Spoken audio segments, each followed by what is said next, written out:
Wednesday, the 28th of August 2024.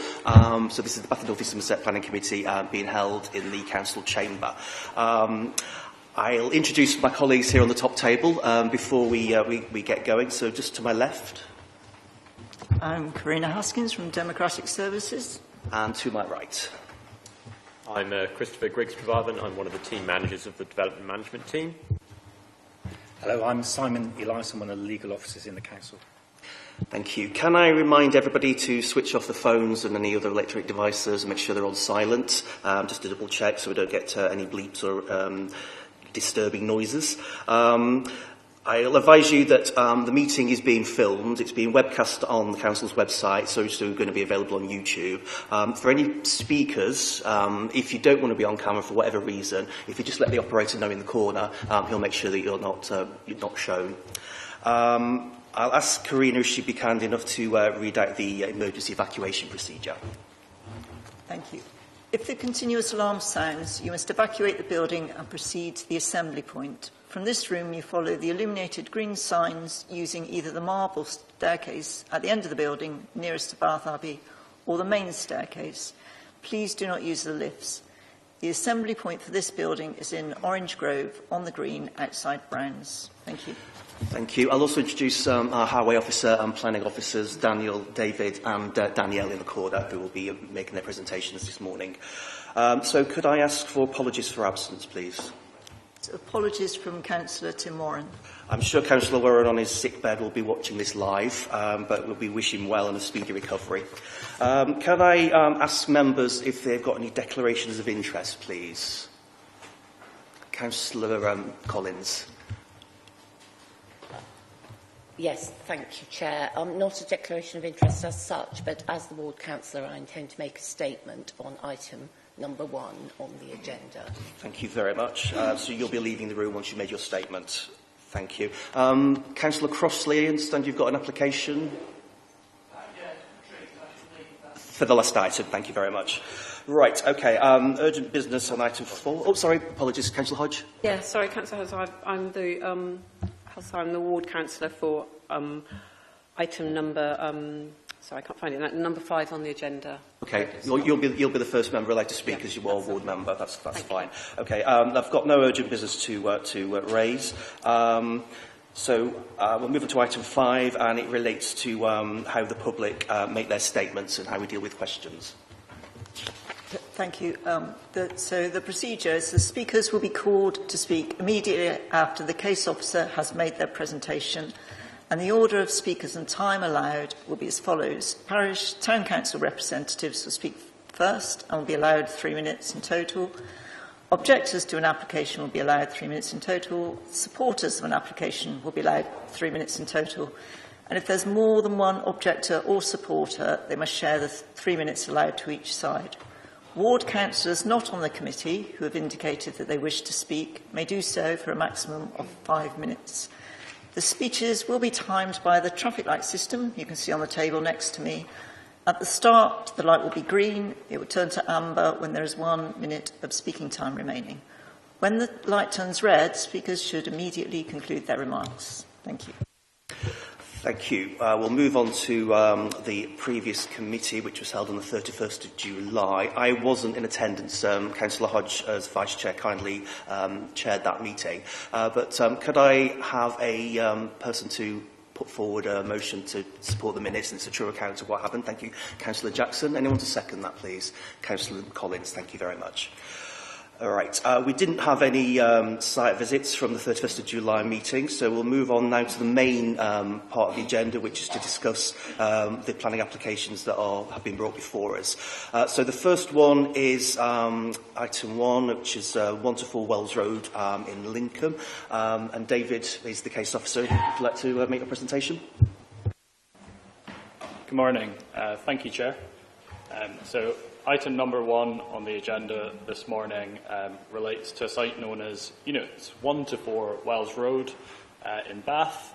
The site is in Woodcombe Lincoln Ward, and the development is demolition of the existing building at the site and redevelopment of the site with a 4-storey mixed-use building comprising commercial and storage uses, a co-working office use, and a co-living residential use. So to introduce the site location, the site is located to the south of Bath city centre. It's at the northern end of the Wells Road, the A367. It's located immediately south to the Churchill Gyratory and immediately south of the Great Western Main Line Railway. The city centre and Bath bus station and Bath Spa railway station are located a short distance northeast of the site. To provide some further context to the location, this is an aerial image. You can see the site highlighted with the red arrow in the centre of the image. We're looking from the south of the site. You can see beach and cliff in the foreground, and then at the bottom of the image you can see 2- and 3-storey housing on Wells Road and on Holloway, which kind of line the slopes of beach and cliff there. The site's sort of in the middle of this image, and then to the north of the image you've got the River Avon, and then you've got Lower Bristol Road that runs east to west. And you've got the city centre to the north of the site there. This is a further aerial image slightly east of the previous one we were looking at. You can see that the site is located immediately adjacent to some landscaped open space, which is owned and managed by the council.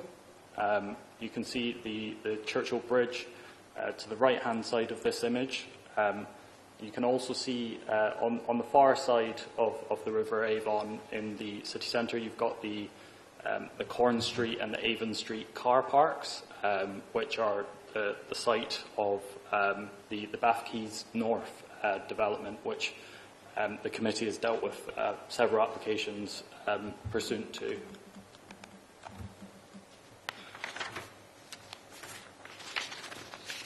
So a further aerial image from the north of the site, this time with the city centre in the foreground of the image, and you're looking towards the site with Holloway in the background and Wells Road rising up the hill there behind the site.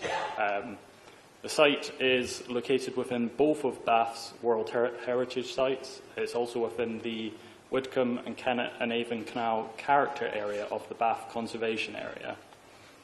There are several listed buildings and structures surrounding the site. The nearest listed structure is the St James Railway Viaduct, which you can see to the left-hand side of this image, which is Grade 2-star listed. There are other listed buildings in the surroundings. The terrace on the northern side of Wells Road, so the right-hand side of this image, that's running up Wells Road, that's a Grade 2 listed terrace. And Camden Malt House as well, that you can see at the riverside there, which has now been converted to residential, is also a Grade 2 listed building. So this is an image of the front of the site. You can see that there's 4 commercial units. They were built in the 1980s, and they're currently occupied by a pair of businesses that both occupy 2 units each. The existing businesses are a wine retailer, and the second business is a charity that manufactures mobility equipment for disabled people. On the left-hand side of the image, you can see a ramp that leads down to an underpass under the railway line leading to the city centre, and that is a public right-of-way. So this is another image of the side of the existing building. You can see it has fairly nondescript sort of commercial industrial appearance, flat roof, metal cladding, etc. You can see in the background of this image there are some trees and landscaping on the adjacent council land, which are not part of the development site. So this is the other side of the site, so the eastern side of the site, looking from the raised footway on Holloway towards the site, across the council-owned open space. You can see the trees in the foreground there, and then you can also see the railway viaduct, and beyond that, the buildings at Bath College in the city centre.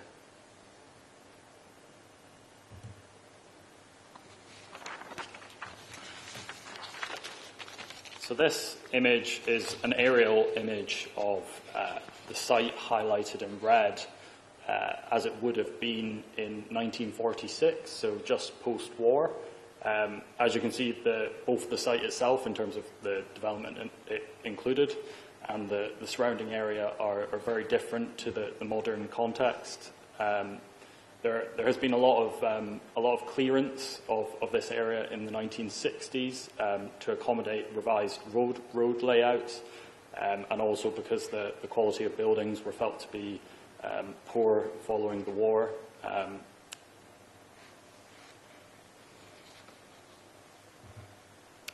So this is a further image slightly later in time, in 1966. So this follows the works that were undertaken to introduce the new roads through this area.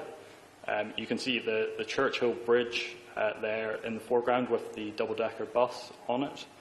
And in the sort of middle of the image, you can see that a new opening in the railway viaduct has been created to allow 2 lanes of traffic to pass through the railway viaduct, greatly improving traffic flow through this part of Bath. And in the background, you can see the remnants of the building that was previously at the site. You can see on the side wall where the adjacent terrace has been demolished, and you can actually pick out the fireplaces remaining on the side wall of the building there, sort of showing the vestiges of what would have previously been in that location. This is the exact same era, exact same collection of photographs, but from the opposite side, so the southern side of the railway viaduct. So this image is taken from a similar location to the one that I showed you earlier, from the northern side of Holloway. You can see the building that formerly existed at the site on the left-hand side. You can see the grain store of the Camden Malt House at the Riverside in the background, marked ABM. That building has now been converted to be residential accommodation. And then you can also see the Bath College in the background there in the city centre. So turning to the proposed development itself that we're here to consider this morning. The application seeks full planning permission for demolition of the existing 1980s commercial units and redevelopment of the site with a mixed-use building. At ground level, the building would contain a pair of commercial or storage warehousing units. At ground level, it would also contain a co-working office space, and then above those ground floor uses, you would have a co-living use at 1st to 4th floor levels. The co-living use would contain a total of 77 studios. A bit of background on co-living for anyone that's not familiar. It's a relatively new type of purpose-built private rental accommodation.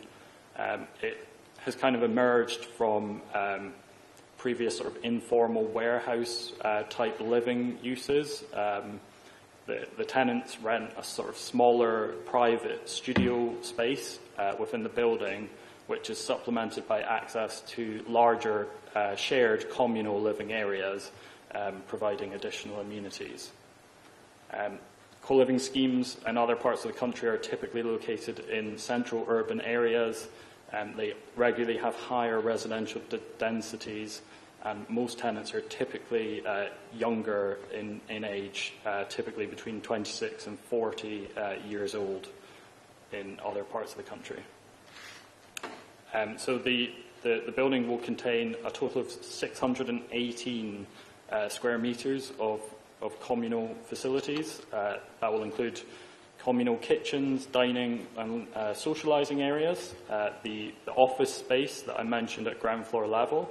It will also include a games room, a gym and an open-air terrace on the roof of the building. So I'll just run you through what that looks like in plan view. So at ground floor we've got the co-working space, with the co-working office space on the left-hand side of the plan here. In the centre of the plan you've got a very large bicycle store which has 77 spaces, so one space per resident of the building. Then you've got the two commercial or storage warehouse units, which are around 200 metres squared each. Then within the northern part of the site, a very similar layout to exists currently. You've got the car parking proposed in that location. So there's a total of 7 car parking spaces on the site. These are allocated 3 to the co-living use, so they will be differentiated, being 1 a disabled parking space for the co-living use, 1 car club bay, so that will be a shared car club service that will be provided on site. That will be available to the public as well. And the final co-living space is a servicing bay for the co-living use for any staff accessing the site. The other 4 spaces are allocated to the commercial units, and that includes a further disabled space. So this is a typical floor plan. This particular one is the first floor of the building. It contains 24 self-contained studios at first floor level. The second and third floor above this are very similar to this one.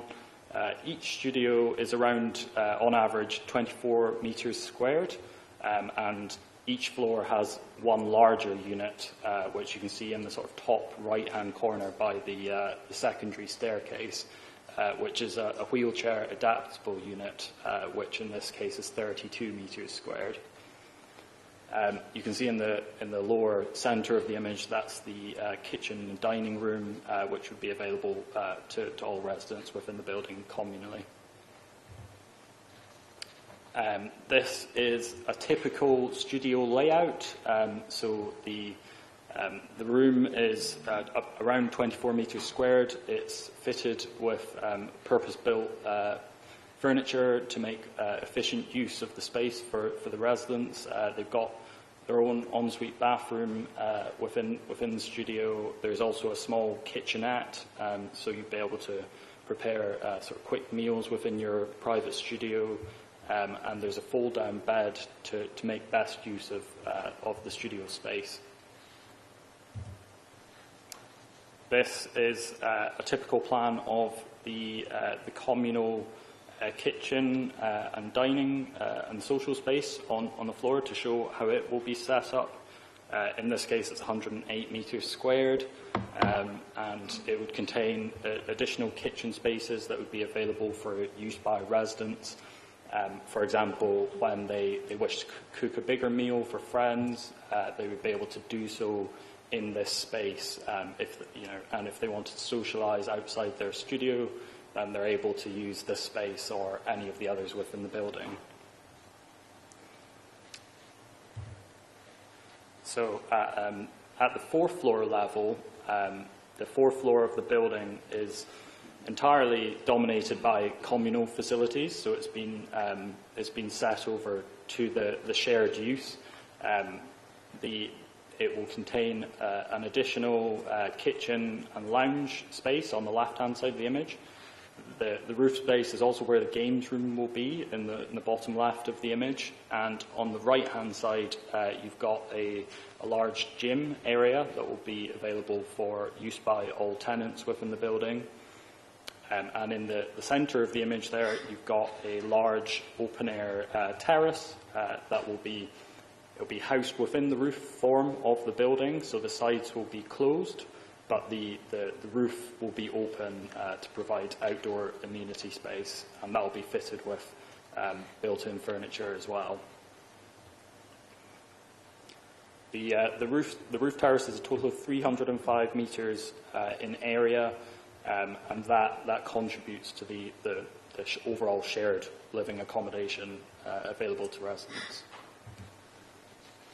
So turning to the architectural design, this development and this process started back in 2021 when the Local Planning Authority received the original pre-application submission. That was for 100 studios on this site in a 5-storey building. We have since given another round of pre-application planning advice. There's been a previous full planning application that was withdrawn in October 2022. And then following that withdrawn application, there was 2 meetings with the local design review panel where the applicant received further design advice on how to achieve the best design for the site. So it's been quite a journey to this point, but this is the culmination of a lot of work and collaboration between the Local Planning Authority and the developer. So turning to the proposed development, this is a CGI showing the current design that's up for decision today. As you can see, the building is 4 stories in height and has a pitched roof structure, which the centre part is hollow to accommodate the outdoor roof terrace section. The sides of the building include a trio of pitched gable roofs with a sort of mansard design along the front and rear. The elevations and external walls will be constructed with natural bath stone, as well as the stone sills and coping stones on the parapets. The roof will be clad with standing seam matto, which will extend to first floor level in small sections cut out from the side elevations. I just wanted to return to the image I showed you earlier of the 1966 photo of the site to show how the design has responded to the historic context. So this is the proposed north front elevation of the building that will face towards the railway viaduct. So that will be visible from the city centre, and I'll run through some visualisations so you can see that relationship a bit better in a second. The building is a total height of 16.8 metres, which is smaller than some of the buildings in this area.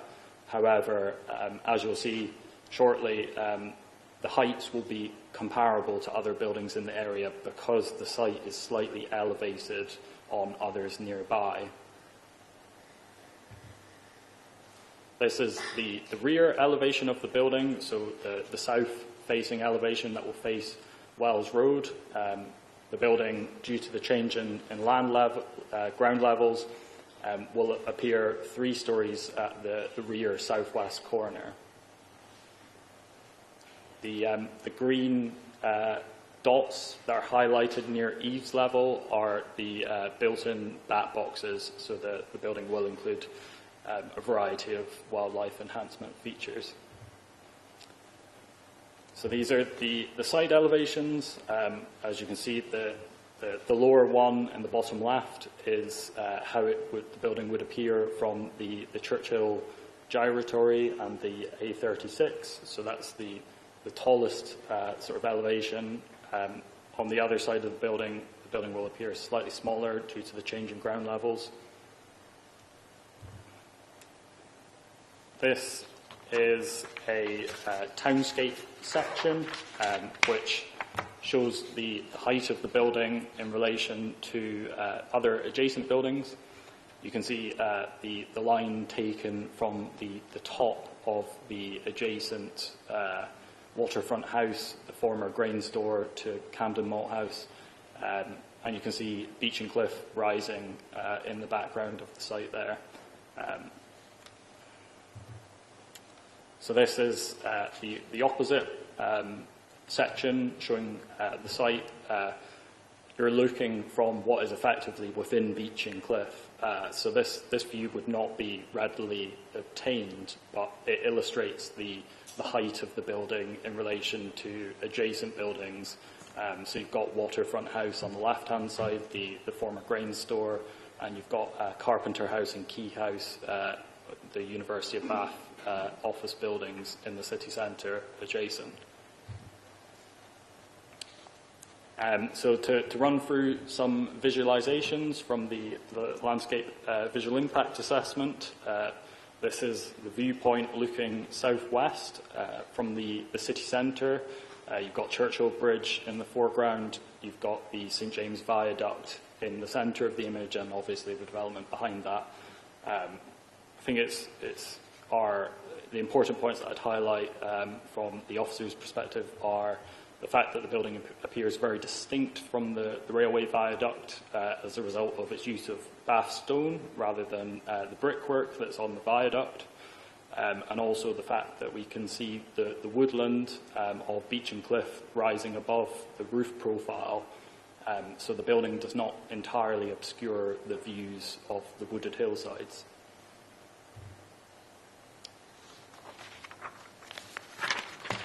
This is the view from the eastern side of the site, so looking across the council open space, which we've seen in a couple of photos, so you can compare how the building will appear in this one to the current and the previous context.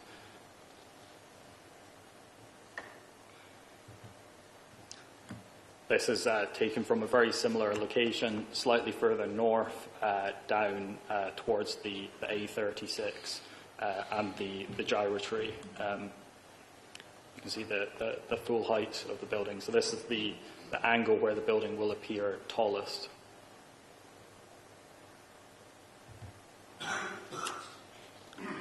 This image is taken from the far western end of the eastbound platform at Bath Spa railway station. So if you go to the station and you walk right to the end of the platform that you would get on the train to London, this is the view that you would have of the development across the railway viaduct.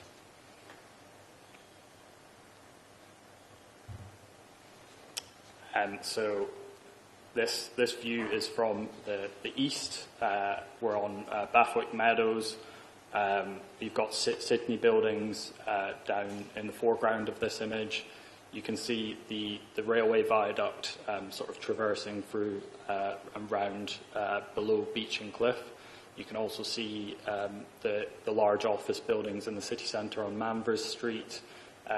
The image has highlighted Bath Quays North as consented in the background, and you can just about make out on the left side below Beeching Cliff where the development is highlighted.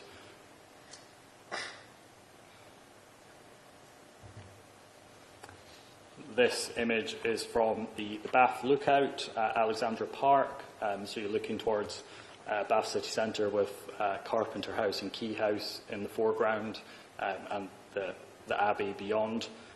You can see that the development site is highlighted in the bottom left corner, but is actually screened from view by the vegetation and the steepness of the topography there. And the Bath Quays North scheme is again highlighted on the opposite northern side of the river. So just to run you through some other aspects of the proposed development, the building will include a mechanical ventilation system with heat recovery. It will include all hot water demand supplied by air source heat pumps, and it will include a solar PV system for renewable energy. So the total energy demand of the building will be met in full by renewable energy. There's proposals for planting of 3 trees in the car park area at the site. Obviously, this is an improvement on the existing situation where there's no trees on the development site itself. The scheme also includes introduction of a new pedestrian crossing to the north of the site, which I'll provide you the detail of in a second. It also includes public realm enhancement works, which I'll also run through shortly. The development includes a £1.1 million contribution to affordable housing delivery by the council. The development also includes a contribution of £114,000 to local green space enhancement and maintenance. It also includes an £8,000 contribution towards tree planting in the local area.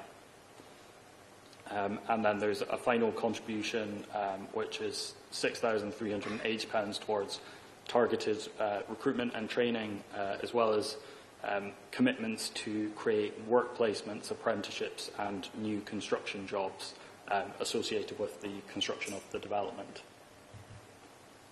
So just to run you through the detail of the public realm enhancements, so you can understand what is actually proposed by those. There's two underpasses adjacent to the north of the site that pass beneath the railway line. It's proposed to clean both of those, replace the handrails, provide new fencing, install CCTV systems in these underpasses, provide a public art installation in the eastern underpass, as well as a raised planting bed and new lighting in both underpasses. So the visuals here provide an idea of what that might look like, and those works are secured by condition in the recommendation. So a bit more information on the pedestrian crossing that I mentioned as well. So it's proposed to introduce a pedestrian crossing to the south of the site, which would cross Wells Road. It would provide an alternative route to the east and west via the pavement on the southern side of Wells Road. The crossing itself will include installation of drop curbs at the crossing point and tactile paving to identify that crossing.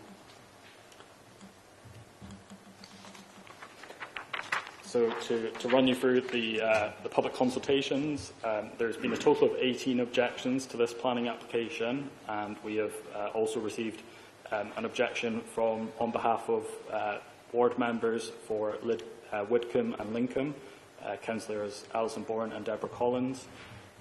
The general themes that have come out through public consultation are that there is some concerns over the co-living use. It's questioned whether or not this is the right use for this location. There's been questions raised in relation to the affordability of this use. There's also been questions in relation to the need for this particular use in comparison to other residential developments such as family housing. Some comparisons have been made to the similarities of this use to student accommodation, and concerns have been raised that the building could become student accommodation in the future. Further concerns have been raised in relation to the design and the built form of the building. So themes from that are that the development would be over-development of the site, that the building is too dominant, it's of excessive height, scale and mass, and would therefore cause harm to the landscape, heritage assets, including the World Heritage Site, conservation area and setting of listed buildings. Concerns have been raised in relation to highways impacts as well. These relate to the level of car parking proposed at the site and fears around whether or not it's realistic that tenants will not own cars, and general themes about congestion and parking issues in the local area. There's also concerns about the outdoor terrace on the roof of the building and whether or not this will cause noise pollution that will disturb neighbouring residents.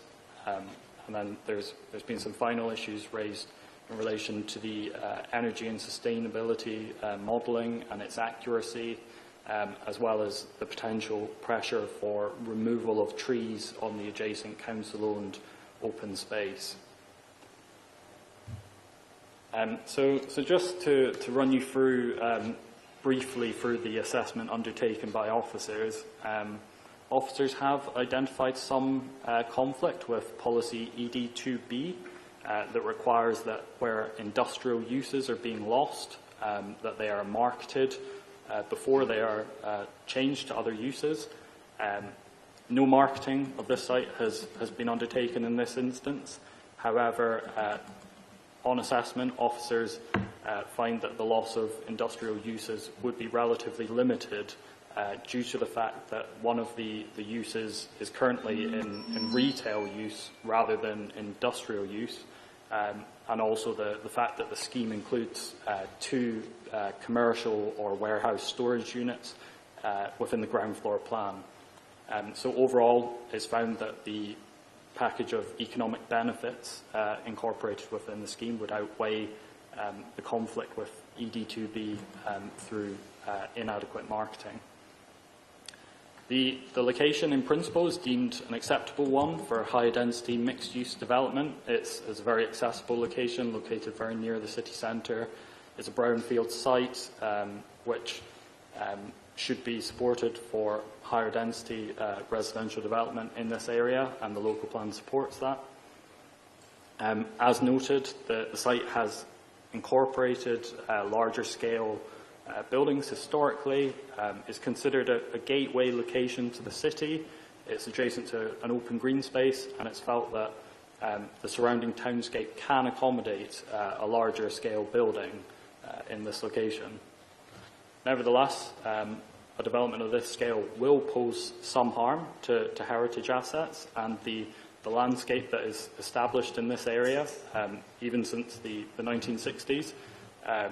But in this case, it's found that the social benefits associated with the development, which would include housing for 77 people in a flexible type of accommodation, which is not currently available on the market in Bath, and that can provide residents with sustainable urban lifestyles, and other benefits such as the policy-compliant £1.1 million contribution to affordable housing delivery, the public realm and pedestrian accessibility enhancements.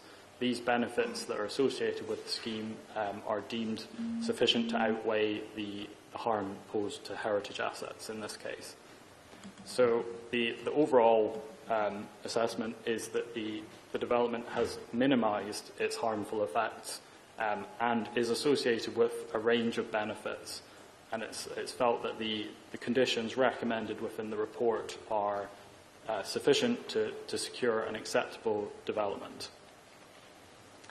So the recommendation by officers is to permit the application subject to negotiation of a Section 106 agreement and necessary planning conditions. That concludes the officer presentation, and back to the Chair for public speakers. Thank you, David, for a very thorough presentation there. We've got a number of speakers. We'll take these in the order that's on my list here. So we've got 2 people to object, and then we've got the applicants who are obviously supporting the proposal, and then Councillor Collins, as ward member, is going to make a statement as well. Obviously, to be fair to both speakers, for and against, we give 3 minutes. So I presume you've agreed to share the 3 minutes between you. Okay. So Jan Shepley from Widcombe Residents Association, would you like to come to the seat there? And then Alex Sherman, you're from the Bath Preservation Trust. Yeah. Press the right-hand button. Your red light will come on. Thank you. Thank you. The Widcombe Association has a membership of over 500 residents and businesses in the Widcombe and Lincoln area of Bath. We have, as one of our main objectives, the safeguarding and improvement of the local environment of Widcombe and its environs, and have worked successfully with the Council and our local members over the past 40 years to achieve many improvements and maintain the area's unique character. The committee assessed the original application submitted in 2022 and unanimously objected to the scheme in the strongest terms on the basis that it represented a major overdevelopment of this prominent site on a major route into and out of the city. We again reviewed and revised the revised scheme and remain extremely concerned at the scale of the proposed building, the scale and quality of the accommodation, and the inadequate servicing and parking provision to serve the commercial units. It's our view that despite the analysis provided in the transport statement, the applicant has significantly understated the likely levels of traffic generation from this proposed development. We believe this application should be refused for these reasons and due to the adverse impact it would have on the World Heritage Site and Bath Conservation Area. Thank you. Okay, we've just stopped the clock while you set yourself down. And when you're ready. Thank you. These proposals contravene three key local policies giving legal reasons to object. The Bath Building Height Strategy was deemed as a material consideration by the Planning Inspectorate in the Home Base Appeal in 2021. This states, a building or shoulder height along streets should not exceed the prevailing cornice height of nearby Georgian buildings. The nearest Georgian listed building is number 12 Wells Road, with a cornice height of 32 metres above sea level. The cornice height of the proposed development is 37.49 metres above sea level, so 5.5 metres or 2 stories taller than it should be. The differential between actual building heights is more stark. The scale and dominance is excessive. The impact on the character or appearance of the area would cause significant harm to the group setting of multiple listed buildings and the World Heritage Site, and it contravenes the setting SPD. Bath has substandard economic growth at the moment. The loss of floor space of economic activity is contrary to Bain's economic strategy.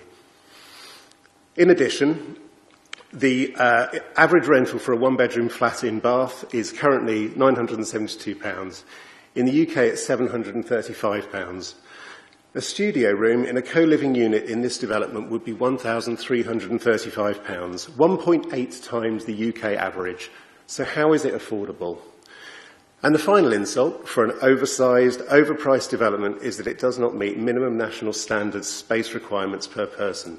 It falls short by 25%.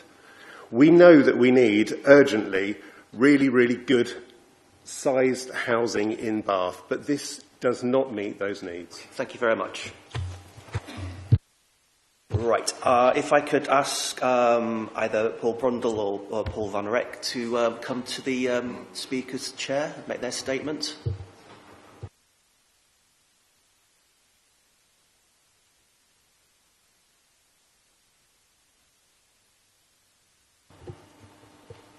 Okay, once again, you've got 3 minutes to share your statement, and when you swap over, we can stop the clock, to be fair to you. So when you're ready, if you want to press the right-hand button.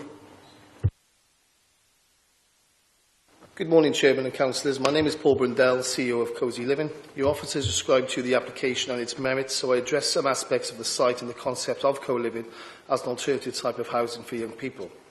Cosy was formed around 8 years ago with a view of developing a form of rental accommodation that fill a gap in the housing market.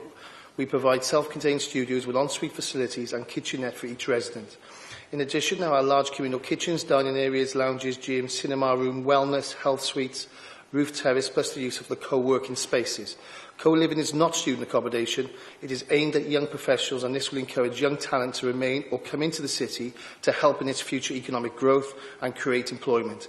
It will serve a hugely underserved and underrepresented group, providing them with a high-quality communal environment with space to live, socialise and work.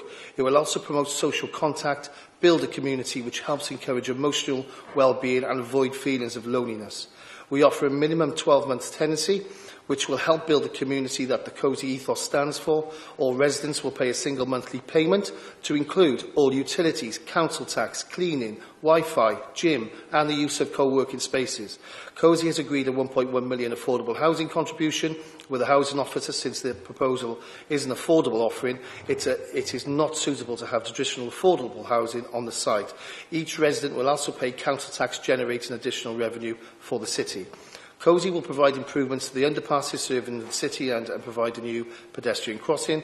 Cosy have worked closely over several years with officers and the design review panel to create a scheme that will make good use of a brownfield site. We believe the design is high quality and will contribute to the city's housing stock. Councillors should be aware that there was a building of similar height size as our proposed building that was demolished in the 1960s. There will be a full-time manager and support staff on site, so there is someone at the development 24 hours a day to ensure it is fully managed. COSI is committed to high standards of sustainability, including BREEAM. You've just got 1 minute left. Reuse of materials, solar panels, heat pumps and green roofs. Residents and co-workers will not be permitted to have cars controlled through their tenancies. Instead, provision has been made for disabled parking, a car club, cycle storage and for all residents, visitors. There are allocated space for the commercial units. We have offered both the tenants, the Great Wine Company and Designability, the opportunity to lease the new purpose-built commercial units we create, tailored to their specific needs. Both these tenants are aware of this, but do not know their future plans to commit to new leases at this stage. We do hope they remain and will do everything to encourage this. We hope that members agree with our proposals and approve this important regeneration project on a brownfield site as recommended by your officers. Thank you very much. Sorry, one last comment. It would be a sui generis planning consent, and the co-living schemes that we're proposing are of a higher standard of accommodation and space than any other local authority requirements, including the GMA. Okay, thank you very much for your comments there and sticking to time. Okay, so the final speaker is Councillor Deborah Collins, who's one of the 2 ward councillors representing the Widcombe and Lincoln ward. Councillor Collins is obviously a committee member, but she won't be taking part in any of the questions or debates that will follow, and she will leave the room until the next item.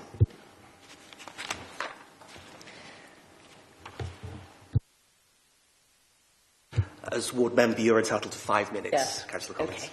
Thank you, Chair. I'm speaking on behalf of myself and Councillor Bourne, who agrees with this statement. We object to this development on the basis that, although it has improved since the last application, it is still inappropriate. We support the provision of genuinely affordable housing within Bath and can see that co-living can be part of that solution. But this accommodation will not itself be affordable, and we do not believe that this is the right development for this site. First, I'd like to set out some context for the committee. As the report before you explains, this site is not part of the city centre under the local plan. Although it is close, it is important to recognise that the railway viaduct that runs to the north of it effectively separates it from the large-scale industrial buildings that run between the railway and the river. This is a significant barrier which can't be understood just by looking at the distance in metres from the boundary of the city centre under the local plan. We think there are good reasons why, in planning terms, the city centre is treated differently from those areas south of the railway. This site is part of that area, which is very green in nature, predominantly consisting of residential terraced housing on a relatively small scale, only some of which is converted into flats or has small commercial premises on the ground floor. Several objectors, including other professionals within the council, have commented on the low-level nature of the current development, which keeps this site as part of the green landscape of Bath, and the harm that will be done to that by this very large and dominant building. We note that many concerns are raised about this development in the report to the committee. While its external design has been through a review process to improve it, we note that planning policy have raised concerns about the internal design. In particular, we share the concerns about the lack of residential amenity for occupiers caused by inadequate kitchen space on some floors and studios that are so small that the design requires beds to be folded away for the occupiers to use the studio during the day. This is made worse, in our view, by the orientation of those studios which have either one north or one south-facing window, which will give very low natural light on the north side of the block and high solar gain in summer on the south side. In addition, as the report states, this very high-density design prevents SCR 6 from being complied with on site, and we have concerns that in a time of climate emergency, a typology is being proposed that simply cannot be designed in a compliant way. Our residents are very concerned at the loss of trees, and we share the view of the Council's tree officers that this is unacceptable. As officers say, this green transitional space is important. We should also note that the Summer Valley Link proposals include the removal of some of the adjoining green space to create an additional bus lane at the bottom of Wells Road, reducing the current green buffer. Finally, we note the concerns about the reduction of industrial space, particularly as this is in very short supply in Bath. One of the current business occupiers is a charity that designs equipment to promote the independence of people with disabilities. It may struggle with the proposed reduction in on-site parking and may also find it difficult to secure alternative premises during the redevelopment. In summary, there are many harms identified by the size and type of this building, which even the Council's own conservation team consider will have overwhelming visual dominance. Although sustainable planning policy supports high-quality, high-density development at brownfield sites in central locations, we do not think that the internal provision is high quality. We consider that the barrier created by the viaduct, the exclusion of this site from the city centre in planning terms, and the surrounding green and low-density residential areas means that this should not be treated as if it were part of the city centre. There are many low-density and green parts of Widcombe and Lincoln that are within walking distance of the bus and train stations, but that proximity does not mean that the characteristics of our ward south of the railway line should be overridden in favour of an application that would be more appropriate in the city centre. Thank you. Thank you very much, Councillor Collins. We'll just let you get bits together and leave the room, and obviously we'll let you know when we're ready to discuss the next item. Thank you. Okay, David, would you be kind enough to put some visuals on the screen, maybe just the elevation or the CGI, just so we've got some context when we move on to the next stage, which is to ask you some questions. So I've got one question just to start off with. The proposal will see some improved connections across the Wells Road with the pedestrian crossing, and also improvements to the subway. Can I just ask, maybe it's a question for Daniel. The subway is going underneath the viaduct. It's a right-of-way, but has the local highway authority got control of that, or is it Network Rail?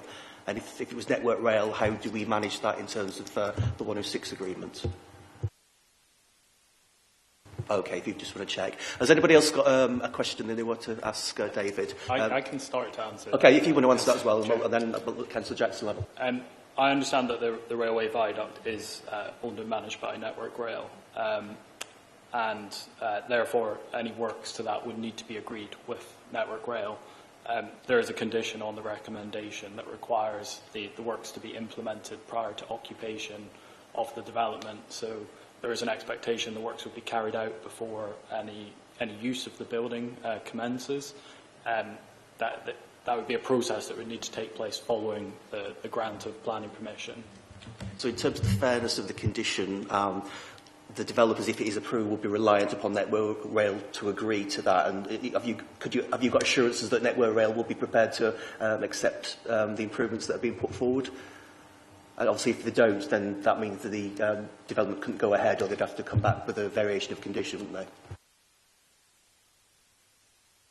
Yeah, I'm not aware that any discussions have commenced as yet with Network Rail, but you're correct in suggesting that they would need to come back if discussions ultimately failed, and they would need to vary that condition or find an alternative solution at that point. Okay, there's just really a question of fairness there, but we'll move on. Councillor Jackson.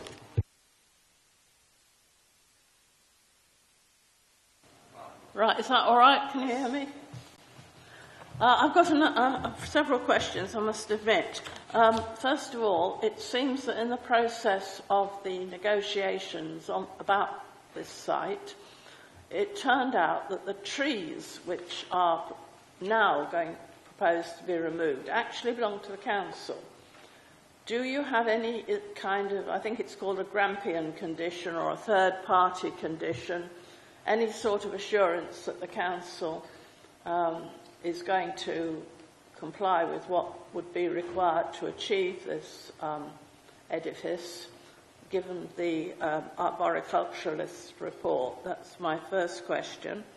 My second question is, has there been any consideration in that rather industrial-looking building of having swift bricks or a back loft or any sort of way of making it a bit more of a nature-friendly building? That's my second question.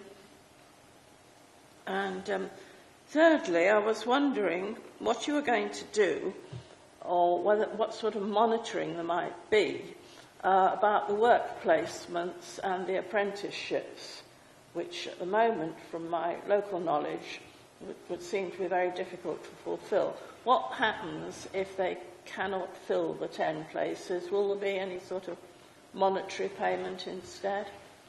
Thank you. Thank you. David?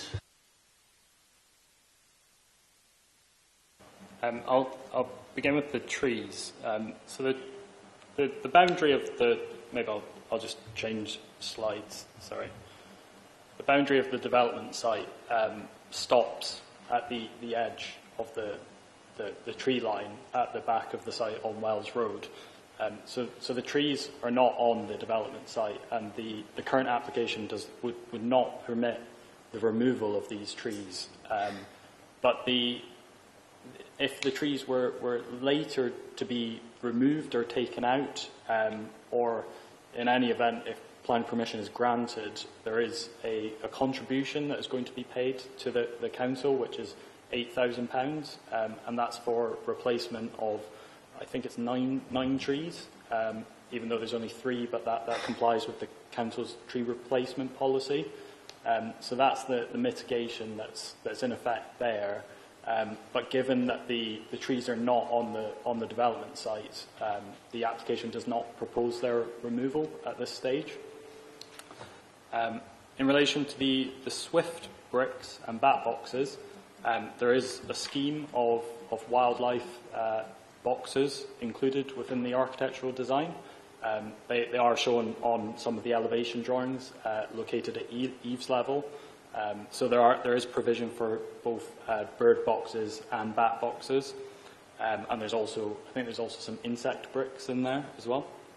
In terms of monitoring of work placements, we have standard Section 106 clauses which deal with the obligations relating to work placements and the employment requirements associated with the development, and the relevant team in the council would work to ensure that those obligations are fulfilled, and there is some reliance on the developer to make sure that they are fulfilled, but the obligations require submission of certain information at various stages in the construction, pre-commencement and then during construction, to ensure that those requirements are met. And obviously the relevant team in the council, the employment skills team, are very focused on making sure that they receive the obligations they're entitled to.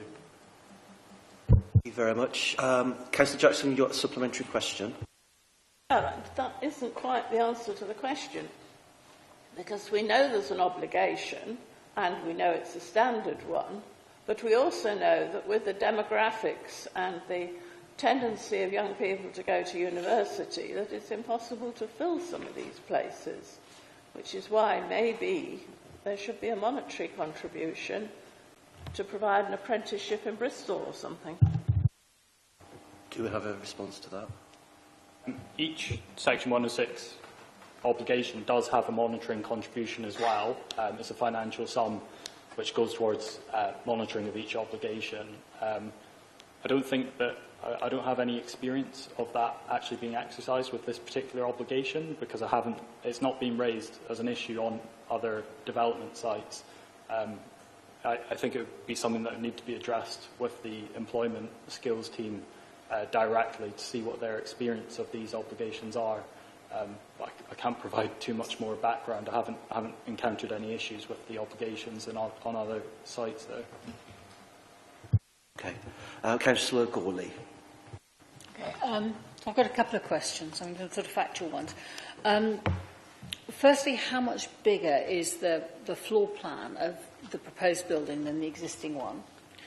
And secondly, how does the space per studio compare with the student accommodation blocks that we have at the moment? Because it strikes me that they're very small. I mean, I did see an illustration with a double bed, but they did seem to be quite small. I wondered how they compared with student blocks.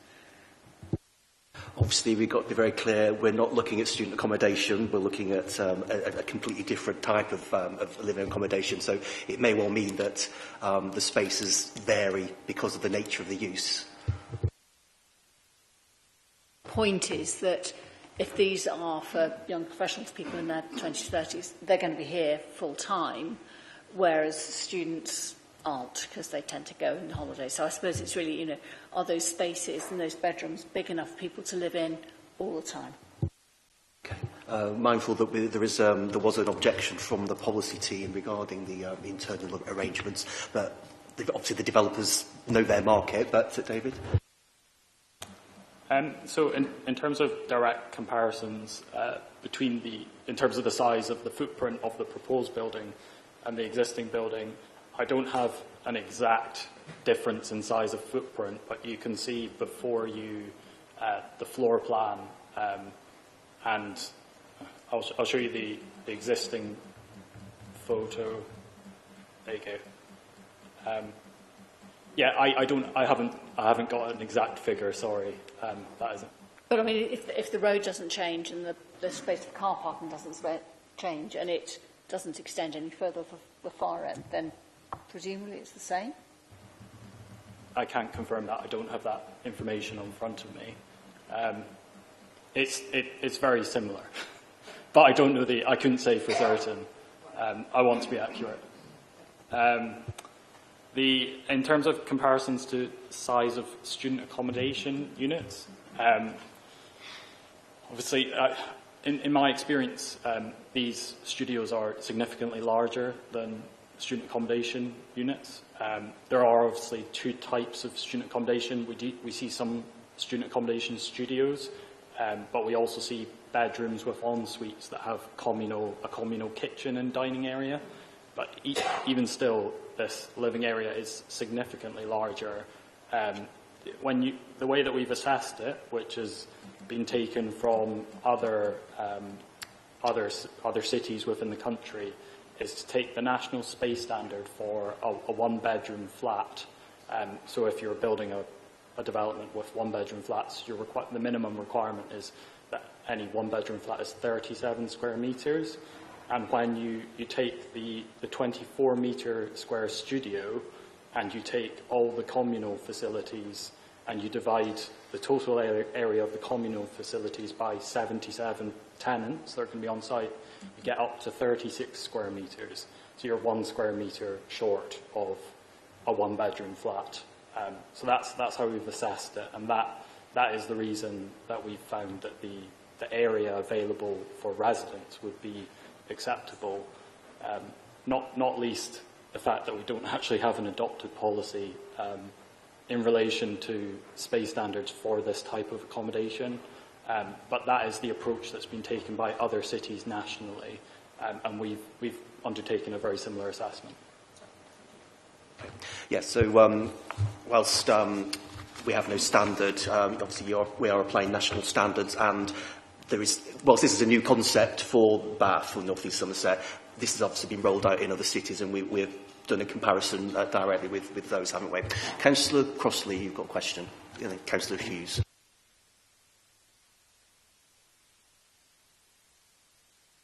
Is your microphone on? I think Councillor Simon's got problems hearing you.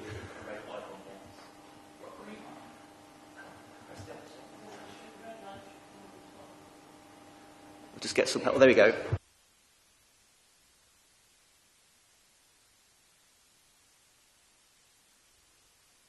You're right.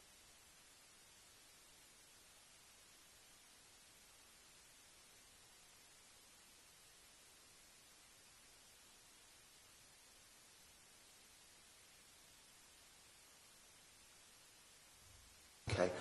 Yeah, Councillor Simon's still struggling to hear, but the question.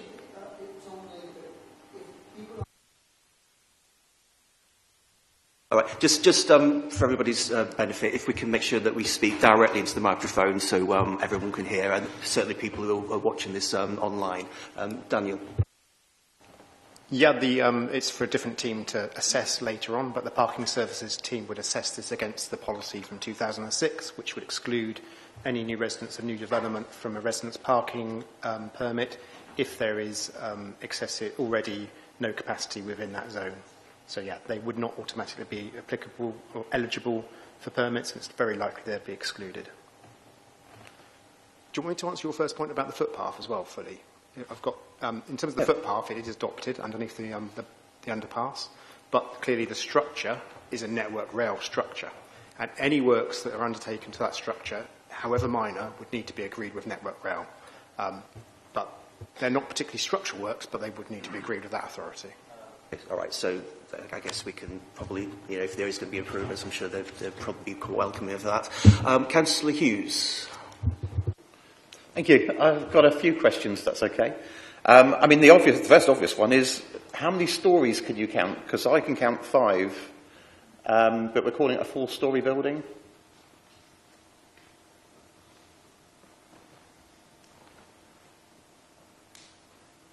It's 4 stories plus roof. If you look at the sides, there's 4.5 if you include the gables. But yeah, that's just the way that buildings are described architecturally. Yep. Okay. The second question, we've touched on it before, is to do with these 3 adaptable studios, 1 on each floor, which can be adapted for wheelchair use. However, there's only 1 disabled parking bay. And surely the limiting factor is the parking bays. That will limit how many disabled people can actually live in this building. In terms of the parking and how it's allocated to each dwelling, reviewed the transport work, and it confirms quite clearly that there will be 1 unit that's eligible to use the disabled parking bay. No other units within the property would have access to any parking at all. Okay, thank you. Perhaps the other question, can we get some clarification on the whole issue of affordable here? Because, I mean, my understanding, I mean, I'm all on board with this whole co-living idea. But I'm not sure, going through all this, whether we're solving the problem I thought we were solving, which was affordable housing for young professionals. One of the speakers mentioned a figure of about 1,335 a month to be resident in this. Do we have any numbers on that? So the relevant policy on affordable housing within the district is policy CP9, that requires an affordable housing contribution or proportion of the development to be delivered as affordable housing, meeting the NPPF definition. The development is providing an equivalent financial contribution, which is the £1.1 million sum that will be paid towards affordable housing. So that will be used by the council to deliver affordable housing on other sites within the district. So the affordability of the wider accommodation is not particularly relevant. Well, it is. Well, there isn't a policy that controls the affordability of the other housing, because they're providing a policy compliant 30% affordable housing contribution. It would be the same as any other form of residential accommodation in terms of its affordability, and that financial consideration is not a relevant planning matter. Okay, so that is, sorry to say, that is important. It is complying with that policy. We are going to be getting a 1.1 million towards affordable housing within the district. Obviously, this is an all-inclusive scheme as well, because it's not student accommodation. Any resident will be liable to pay council tax, and obviously that's going to be included in the rent that they would pay. So I'll let Councillor Hughes continue. Sorry, but okay, so we're getting 1.1 million, but we're not getting that. We get a third of that at the start, another third after 3 years, and another third after 6 years. In Bath, that doesn't buy a lot in terms of providing alternative, affordable, or even social housing. So I'm not sure that contribution matches the scale of what they're doing here in terms of providing affordable housing. Could you just clarify for me on, moving on to the scheme itself, on the third floor? The third floor, the first and the second floor have communal space and kitchens and stuff like that. The third floor doesn't seem to have anything. Is that right? Do you mean the fourth floor, the roof level? No, the third floor. Oh, the one beneath it. This is where the problem with how many floors you've got. Okay, the third floor, which is what, well, okay, sorry. What the plans show as a third floor, perhaps. So the kitchen facilities for the third floor, or the communal facilities, are provided on the fourth floor at the roof level. So, or they could use any of the other facilities within the building. So they haven't got anything on their floor. They can either go up a floor to find a kitchen, or they can go down a floor to find a kitchen. Is that right? That's correct, yeah. Okay, thank you. Finally, could I just ask about so I'm trying to understand, I've read through the tenancy side of things. I'm trying to understand what sort of tenancy agreements are there? What's the minimum tenancy agreement? Because I can see they've got very easy check-in, check-out options on this they can do through an app. What are the tenancy agreements timescales?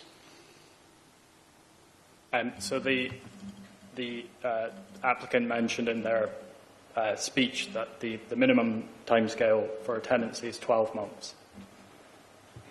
Okay, thank you. Has anybody else got a question? Councillor McPhee, you put your hand up, didn't you? And then Councillor Hodge and Councillor Jackson. Yes, my question was about the solar.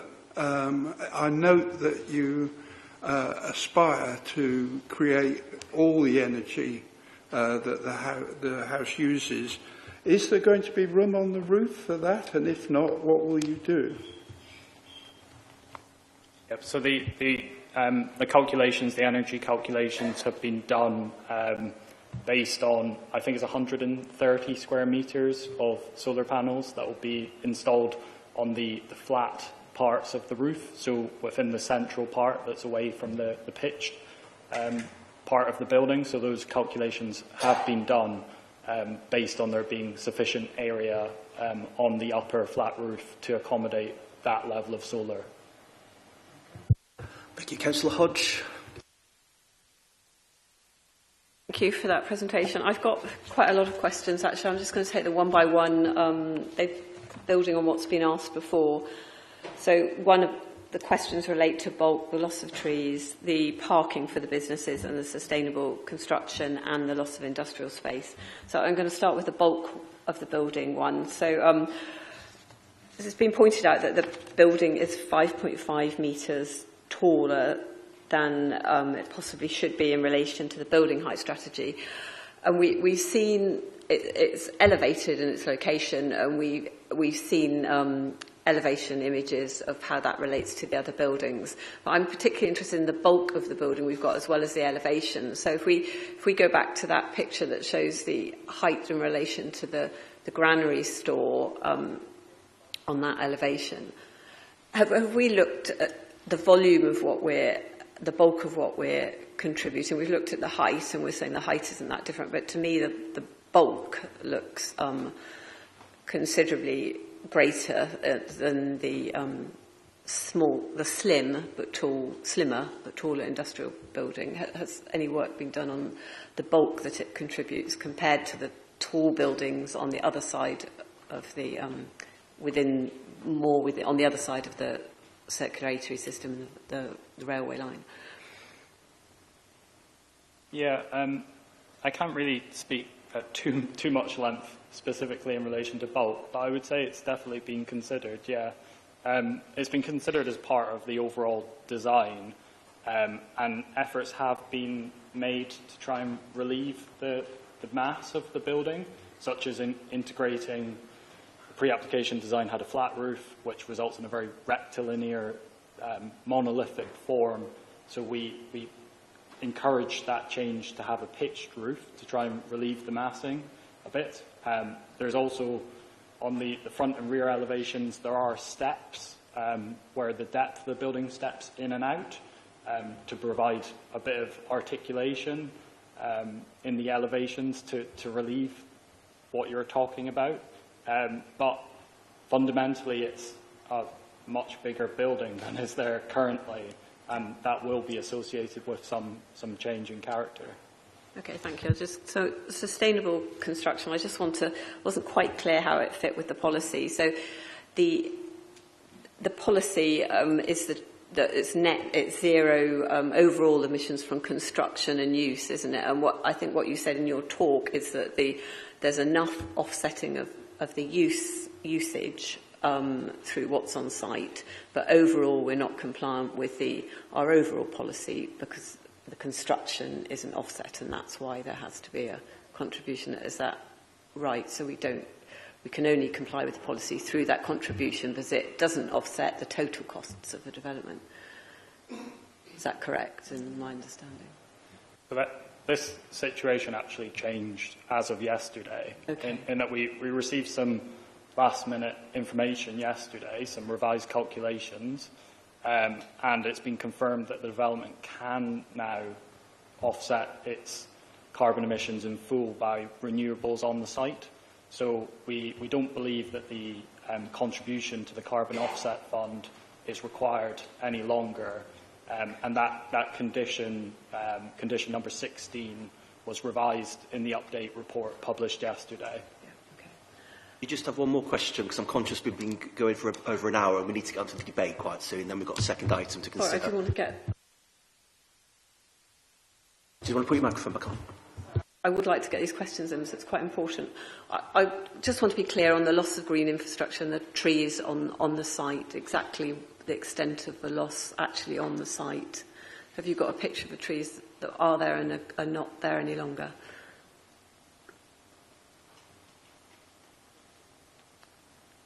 So there's no trees on the development site at all. Okay. There's trees on the adjacent land, and the concerns that have been raised by the arborist are that the development might result in loss of the trees at a later date. So once it's been built, they're concerned that the development will cause, the trees will cause issues with the development in relation to light accessing the building, that sort of thing. So they're concerned that they might be trimmed or removed in the future, but the application does not propose removal of the trees because they're not on the development site. It's due to the parking spaces for the potential hybrid businesses, so it's 2 spaces per business. Given that is there any loading space or anything like that to make the businesses more viable? Yep. So there's a service bay and there's also a turning area within the site, so you can access that. But I would also say just to the west there's another parking area which is largely residence parking permit, but it also allows parking for up to 1 hour for short stay visits. So you could have visitors to the site using that parking if it's available as well. Okay. Right, thank you. I'll take one more question from Councillor Jackson, then I'm keen to move on to the debate. Thank you very much indeed, Chair. But just further to what Councillor Hodges said, those trees are silver birches, quite mature, at least 50 years old, and the problem is they don't have a tap root. They have a sort of splayed hand root system and are not very stable. So that is probably a consideration that ought to be borne in mind. They might blow over anyway. My question is it legal to permit a construction of a building which is going, by its nature of its design and its lack of car parking for the disabled, to exclude the third of wheelchair users in this country who are in independent living, working in professions and under 60? Is it legal to do something that will unfortunately exclude a large section of the population of the disabled? Is that something you can answer, or shall I ask Simon if he can answer that one? I can provide a planning answer. Perhaps Simon could provide any legal input. The development in Cork has the 3 wheelchair adaptable units. So there are 3 units within the building and that 3 units is, I can't remember if it's 3 or 4, but there are a number of wheelchair adaptable units within the building. That's the level that's required by our local policy H7, housing accessibility. So they have met that policy requirement to provide that level of wheelchair adaptable housing. I think the concern, as I understand it, your concern is in relation to the not having enough parking for the disabled residents. And Dan, you mentioned yesterday at the committee briefing that whilst there's one parking bay at the site, disabled residents are able to apply on a case-by-case basis for blue badges for disabled parking in the local area. So that's one provision there. But we do have the disabled bay on site. Simon, I'll pass to you to come on to the legal, if you've got any comments. Yes, Councillor Jackson. In answer to that, probably is the public sector equalities duty is referred to in the report, and the planning case office is assessed that in accordance with the usual requirements. So regard has been having had to that. So in essence, yes, the report reaches a conclusion that the duty has been complied with. Thank you, Simon. Right, I'm eager to move on to the debate now. So we are being asked to determine this application. It's been recommended to approve, subject to 106 agreement, the development of a 4/5-storey co-living building with 77 rooms.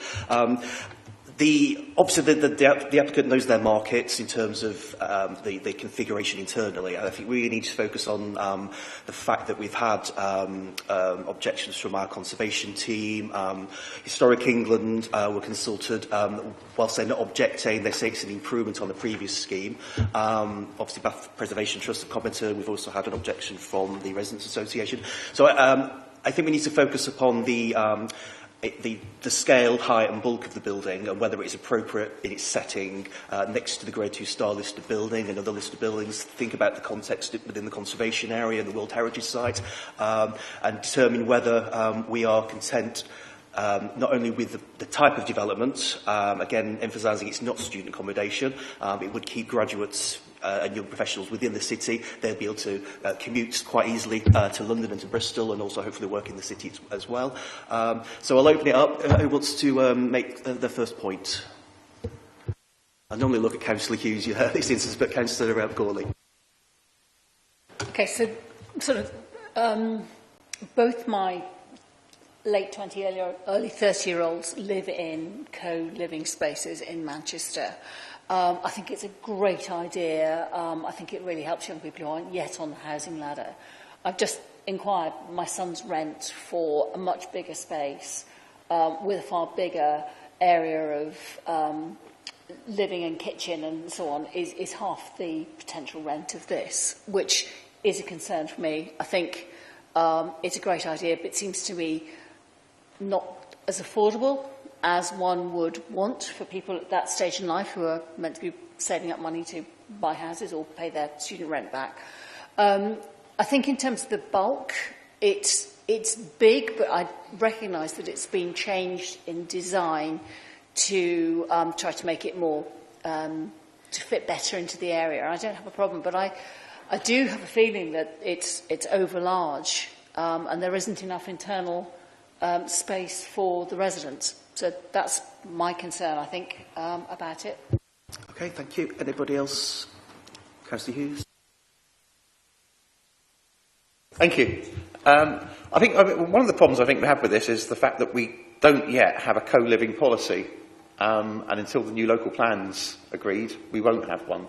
So, and it's not covered by our current policies on HMOs or whatever. I mean, generally, I like I think the concept's great. It's the application that concerns me in this particular case. I think that I am concerned about the bulk of this development, the size of the building. It does, for me, border on an overdevelopment of the site. And I do have concerns about what problem it's solving. I mean, I know that I like the idea. It's much better than an HMO. That's clearly, and the idea that you create communities is also a great idea. I'm not sure when you then eliminate people like nurses and people that work in retail, people that work in hospitality from this development, I'm not sure what sort of community you're then building. So, as I mentioned earlier, I do have concerns about with this community issue of creating a community that's people that with disabilities can access as well. And I think probably more thought needs to go into the access for the disabled residents. I'm not sure. I mean, we also don't seem to have, we've not mentioned really UNESCO and the World Heritage Sites. I'm not, on its own, I'm not sure how much impact it had, but the accumulative effect of all the work that's going on along the Lower Bristol Road and adding on all these extra sites and the North Quay site opposite this for the car park, I think we are sailing close to the wind with UNESCO. So that's my comments. Thank you. Thank you. I mean, yes, we haven't got a policy on co-living, and hopefully that will be considered in the next local plan. But obviously, David has presented that we have looked at national space standards and applied this scheme with other co-living schemes that are around the country as well. So it is consistent there. Again, I'll just emphasise in terms of the the rents and obviously the developers know their market. That's why I'm going to leave this out at the moment. Yes, it will exclude key workers, for example, who won't be able to afford those rents. Again, emphasise we are going to see a 1.1 million contribution towards affordable housing, which maybe will help that sector of the population. Councillor Crossley, please. Thank you very much. I think this is a really exciting proposal. I think they've thought long and hard about it. I think they've worked well with the planning officers. I think David has done a good set of negotiations with the development. If we go back, I don't want you to bring the screen up, but the first iteration was quite clearly totally unacceptable. I'm not quite sure about the intervening ones, but where we've got to with David and the development planners, I think it is a fine set of compromises. We've got a frontage that respects some of the design qualities that we have in Bath. We've got living space in the roof, which I think is nice.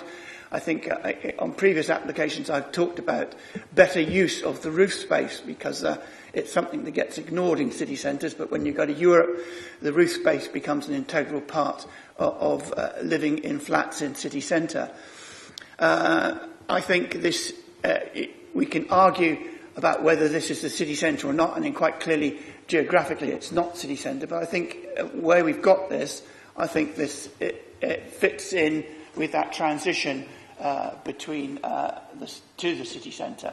So I think when we look at the design, we've got things like those three cornices, whatever they're called, the triangles, I've forgotten the name temporarily, pitch roofs.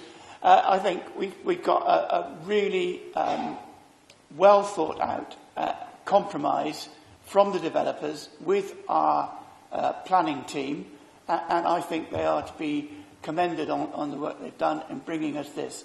And so I'm quite happy to move the proposal as proposed by David McFadden that we delegate subject to permission.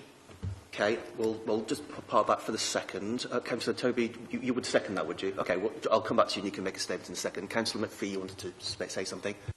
Yes, I also would speak up in support. I note that on page para 124 of the MPPF, the A is to encourage multiple benefits from both urban and rural land, including mixed-use schemes, and it seems to me this is a mixed-use scheme. We should give substantial weight to the value of using suitable brownfield land. This is brownfield land. And promote and support the development of underutilised land and buildings. And it does mention there about using land more effectively, so converting space above shops, which in a sense is what's going on here. I too am attracted by the idea of the co-living, a bit worried about the size of it, but I understand the mathematics of what you've done, and I can't disagree with that. I'm also pleased that they've gone back to the design review twice and produced a building that I think looks well. It is quite substantial, but there are quite a lot of substantial buildings around there. I particularly like, again, the calculations that have been done for the affordable. To be honest, that's a better deal than what I would have thought you were going to get. And so we also have the renovation of the underpasses and the new crossing. So for me, it's a good package put together, and I'll support it. Thank you. Councillor Simon. I agree with the points that Councillors Crossley and McPhee have made, so I can be very brief. I regard the existing buildings as actively detracting from Bath when you come down the Wells Road, especially on a double-decker. I think this points up the merits of using design review panels, because they've helped us to get something that will show that at the point you're just about coming into the city, that you're in the city. And so I'm happy to second Councillor Crossley's motion. That's a really important point. This has been to a design review panel, which is made up of professional architects and urban designers, and I think really that should be considered quite strongly. I've got vested interest here because it's right on the boundary of my ward, and I live just up the road as well, so I know the site very well. We are going to be losing some commercial floor space, although there is going to be replacement commercial space, but it will be of a better quality than there is at the moment.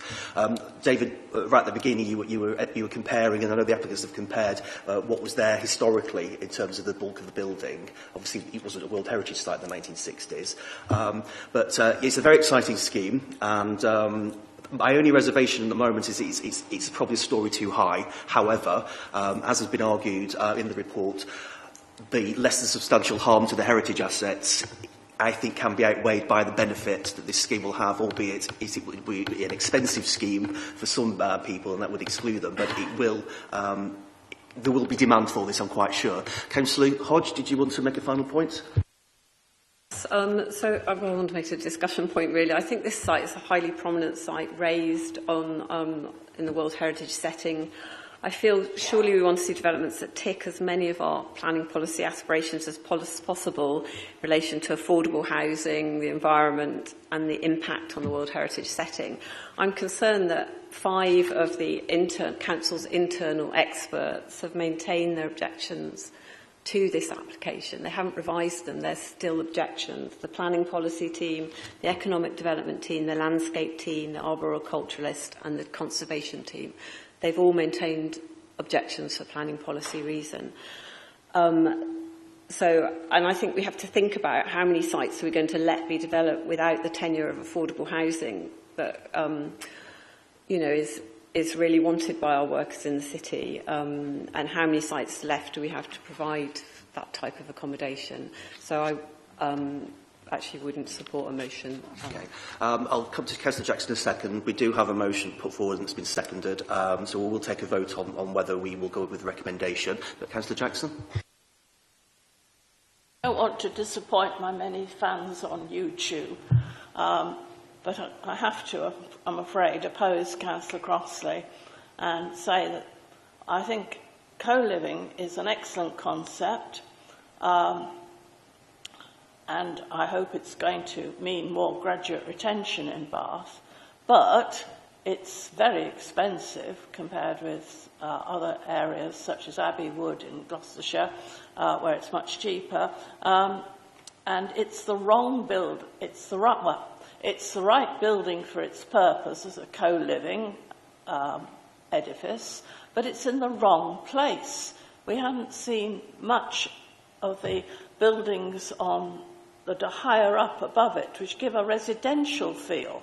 If you come down the Wells Way, you look at these lovely houses, 3 stories, and then hidden behind the trees is this little outfit. And I just think this should be further up the Bristol Road, or the Lower Bristol Road, I mean, or the other side of the river, or even further out.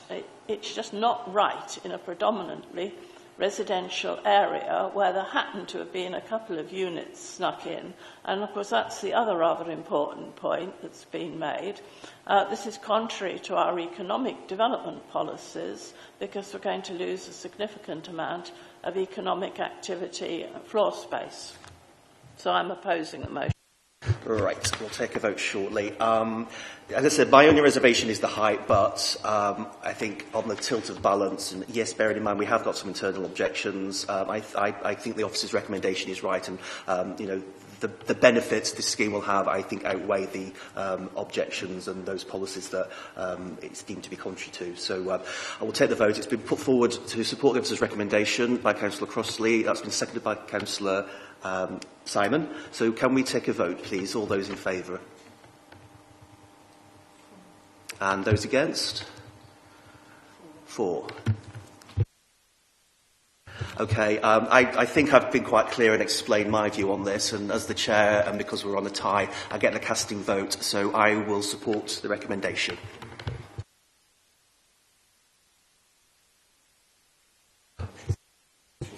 Yeah, motion's carried. Okay, I'll just let the people leave if they wish to, unless you want to stay on, and we'll go straight on to the next item. It's nearly 25 to 1. We'll have a little break and then see if we can rescue Councillor Collins as well and give her the good news.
Okay, let's get going again. It's item 2. It's 37 Combe End in Radstock, 5 dwellings. Danielle, you want to do your presentation, please?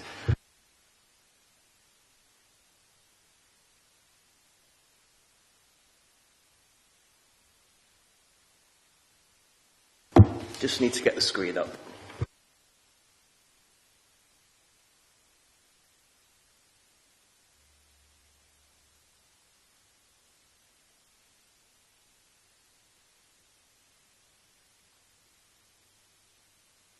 Are you able to start regardless while we sort that out? Yep. Hopefully that won't take too long. Okay, thank you, Chair. So this is item 2 on the agenda, and it is for 37 Combe End, which is located within Radstock. The application is for the approval of reserve matters following the grant of outline consent in 2021. The site is outlined in red. I'm getting to the plans now, so just hold on a bit. Otherwise we'll have to shift over to the other side so we can see the smaller screen. Oh.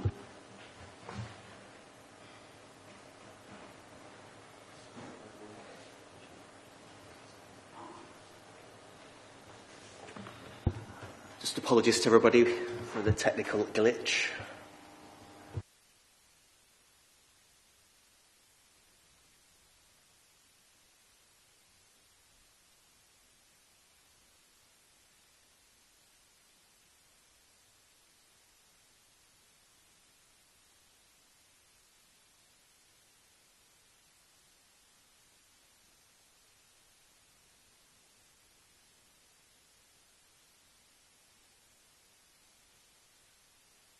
Success. Thank you.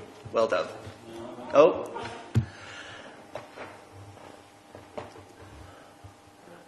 Apologies to everybody watching online.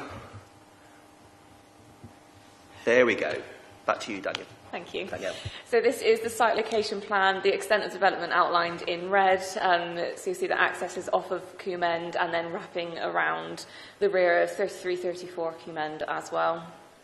The site is located within the conservation area.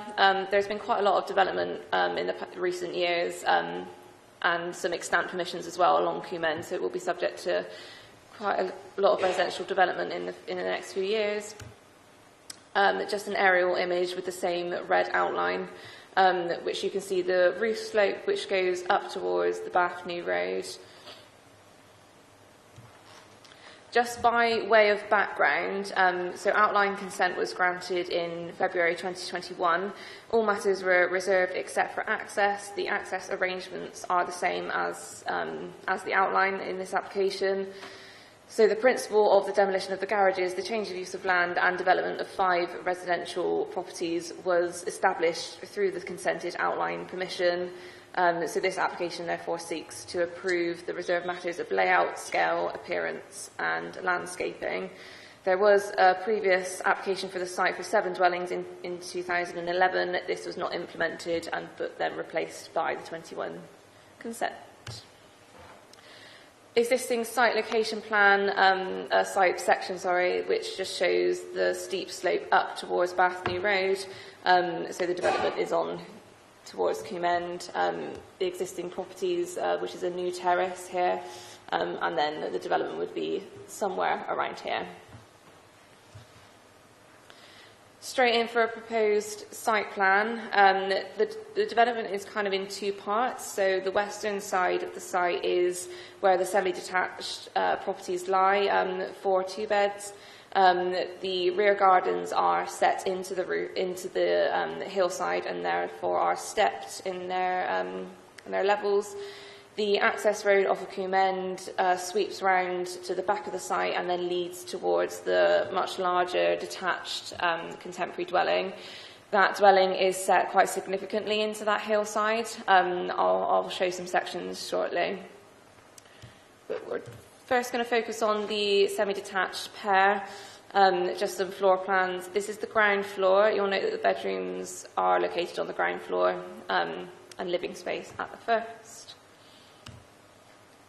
So this is the first floor plan, and which kind of also shows the levels of the gardens as well. And we just have some elevations. So the design closely aligns with the existing terrace, which was built in the last few years. Materials are also proposed to complement those, which those details will come forward via a condition, but they are expected to match. And then just a section and some side elevations. Again, you can see the stepped form of the garden in 3 separate levels. And then moving on to the larger contemporary dwelling, the detached one, so obviously much larger in its scale. Through the application process, it has been, the design has been revised, mainly with regards to the scale, so it has been reduced in height. The purple dashed line indicates the previous height, which has been reduced from. The front elevation has also been revised with materials kind of articulating the front elevation, and the front middle section projects forward. There's some undercroft areas as well. And then this is the side elevation. So you can see that the total height of this detached dwelling would be less than the other semi-detached dwellings proposed. And then following this red dashed line, it will be clearer in the next photo, but this is the existing dwelling here, which is set down further from the slope, and then you can see how the dwelling would be built into that hillside. So there is a sight line indicated on this plan with a pedestrian stood next to the approved and built terrace, and then going towards the site, so the ridge line and corner of the proposed carries on to not obstruct views up towards Bath Road from that location. I do have a photo from that location to come. So the proposed ground floor only includes parking and an undercroft and then like a porch area. And then moving on to the first floor plan, it's centred around an inner courtyard. The floor plan obviously is quite vast, but it is set within the hillside. And that hill, so just returning to the proposed site plan, that hillside is proposed to be kind of continued with a green roof, with only a small section at the front being a single-ply membrane roof, and that part is inaccessible. Only access would be to the green roof for maintenance purposes, so it's not proposed to be used for amenity purposes. Moving on to some site photos. So just looking towards the site, so where you can see the garages on the left, that is the location for the semi-detached pair. And then to the right image, that is the existing dwelling where the detached dwelling would be sited behind. So where I'm stood taking that photo is that location of where that pedestrian was positioned in the site section.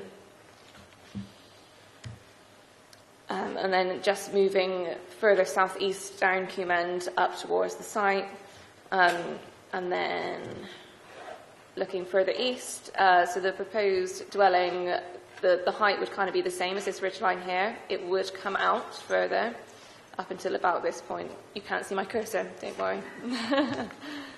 And then just to show kind of a wide angle and some indicated line of the extent of development on the left and the right. This is looking towards the proposed dwelling, so looking east. The proposed dwelling into the hillside would be into this hillside here, and then the same towards the rear. I'm using my cursor again, it's not working. So on the left is the terraces that I was mentioning, which the design is proposed to replicate for the semi-detached pair. Materials also to be replicated as well. And then just on the right image, just looking more right in the distance, you can see the ridge line of the house which would be sited to the front of the detached dwelling. And then on the left image is further to the northwest, up Combe End. So where that blue van is, that's where the parking would be, but up a bit more, with the semi-detached dwellings to the right of that image as well. And then just kind of swivelling round to have the terraces. opposite the site also. And then just the quality is not great, but this is on the hillside looking down towards the site, so that where the kind of browner grass is, that would be the location of the green roof, and where that would be sited. And then this is from up on the Bath New Road.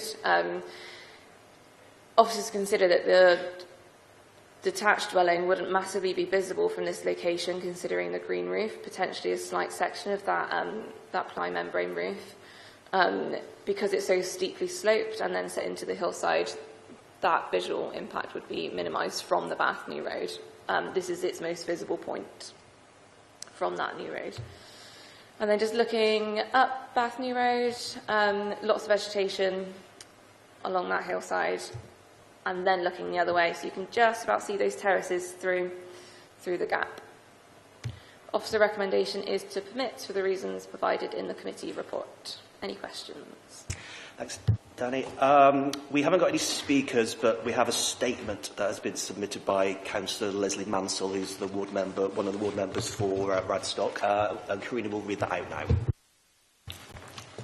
Thank you, Chair. Statement from Councillor Leslie Mansell. I support Radstock Town Council's objection to this application. Historically, the application was for 7 two-bed dwellings. This latest application is for 1 less dwelling, but the rest are larger, 1 4-bed and 5 3-bed. This development will dig further into the hillside, which is below Bath New Road. In the past, there was a collapse of the land due to water drainage from Bath New Road just above this site. Flood risk was also cited by Radstock Town Council, and this needs to be taken into full consideration. There is a need to develop the infrastructure, and this is not included. The original plan allowed for allotments which have been removed from the latest application. A previous application for a petrol station at Combe End was refused on the basis it would block the view from Clandown to Radstock. Surely this will also be the case if this goes ahead. The Radstock placemaking plan considers affordable housing and increased employment. This application will change the use from business, thereby reducing employment opportunities, and it is not clear how these larger dwellings will be affordable to local people. The percentage of dwellings bought by buyers from outside Baines is somewhere around the 50% mark already. Radstock Town Council further raised pertinent concerns as this is not in keeping with the conservation area. They also cited the need for access for pedestrians, i.e. improved footpath, which has been raised by others who have objected. Further, Baines has now proposed no parking at any time restrictions requested by the traffic management team to prevent obstruction of the highway being caused by parked vehicles at Combe End. Residents have drawn attention to the increased parking requirements on the road, which is narrow and has industrial use. This includes a coach company. This will be extremely difficult to police, and more vehicles will probably park on the road anyway, causing further obstructions and potential hazards, especially to pedestrians, but also to drivers. Ecological report. This advocates the moving of slowworms. With increasing development, it is of a concern as to where reptiles can be moved and where they will flourish. I request a site visit before determining this application. And that was the statement from Councillor Leslie Mansell. Leslie Mansell, ward member. Thanks, Karina. So just to be clear, we'll have to take some questions now. It's got outline planning permission for 5 dwellings. So whilst Councillor Mansell makes points about highway and safety and the density and the affordability, we can't discuss that. We're here to discuss the design of the scheme only. And we've got 2 very distinct parts of this development as well. Just to say, if we're happy with one element but unhappy with the other, we have to take a vote singularly on all 5 dwellings. So if we're unhappy with, for example, the 4 houses, but we're happy with the modern house, and we would have to, we would refuse everything. We can't split a decision. So anybody want to ask a question? Councillor Simon. I'm picking up on a point made by Councillor Mansell about flood risk. The it seems to me the flood risk is because there's a spring in the hill higher up, and there's a big slope. And I just want to be confirmed that officers are satisfied that houses built into the slope and the other houses will have sufficient flood engineering for excessive rain, fluvial flooding. Thank you. So the drainage team have been consulted as part of this application, and further information was also submitted as part of the application, and that set out a drainage strategy which our drainage team are happy with, and that resolves all of the issues regarding drainage. There is also quite a significant amount of planting proposed for the trees, and our agricultural officer is content that is appropriate for the site. So it is in flood zone 1, so there's no overriding concerns about flooding for the proposed development. And we've got appropriate conditions in place through the outline, have we? Correct. Thank you. Councillor Hodge, did you want to raise a question? So use your microphone. Yeah, sorry, could I see the plan, please, again? Sorry, yes, it's that diagram. I just wanted to be clear. The concern I have is not so much with the design of the building, but the scale of it, of Building 5. And I just wanted, you showed us lots of photos, so that was great. But the 4 new cottages of the 4 cottages are a certain proportion, and the 5th house looks like it's slightly longer, and this is a plan than the combined 4 cottages. I'd just also like to be clear, where are the new terrace that has already been built in the cottage style, in the conventional style? Where is that terrace? And also, what is number 33 and number 34 that sits opposite the proposed Building 5, and again has a slightly smaller footprint, more jagged footprint, but generally smaller. So what is 33 and 34, and where is the other new terrace of conventional-looking cottages? So just with regards to the... Is that working? Yeah. With regards to the scale and the width, so the width of Plot 5 is wider than the proposed terraces combined.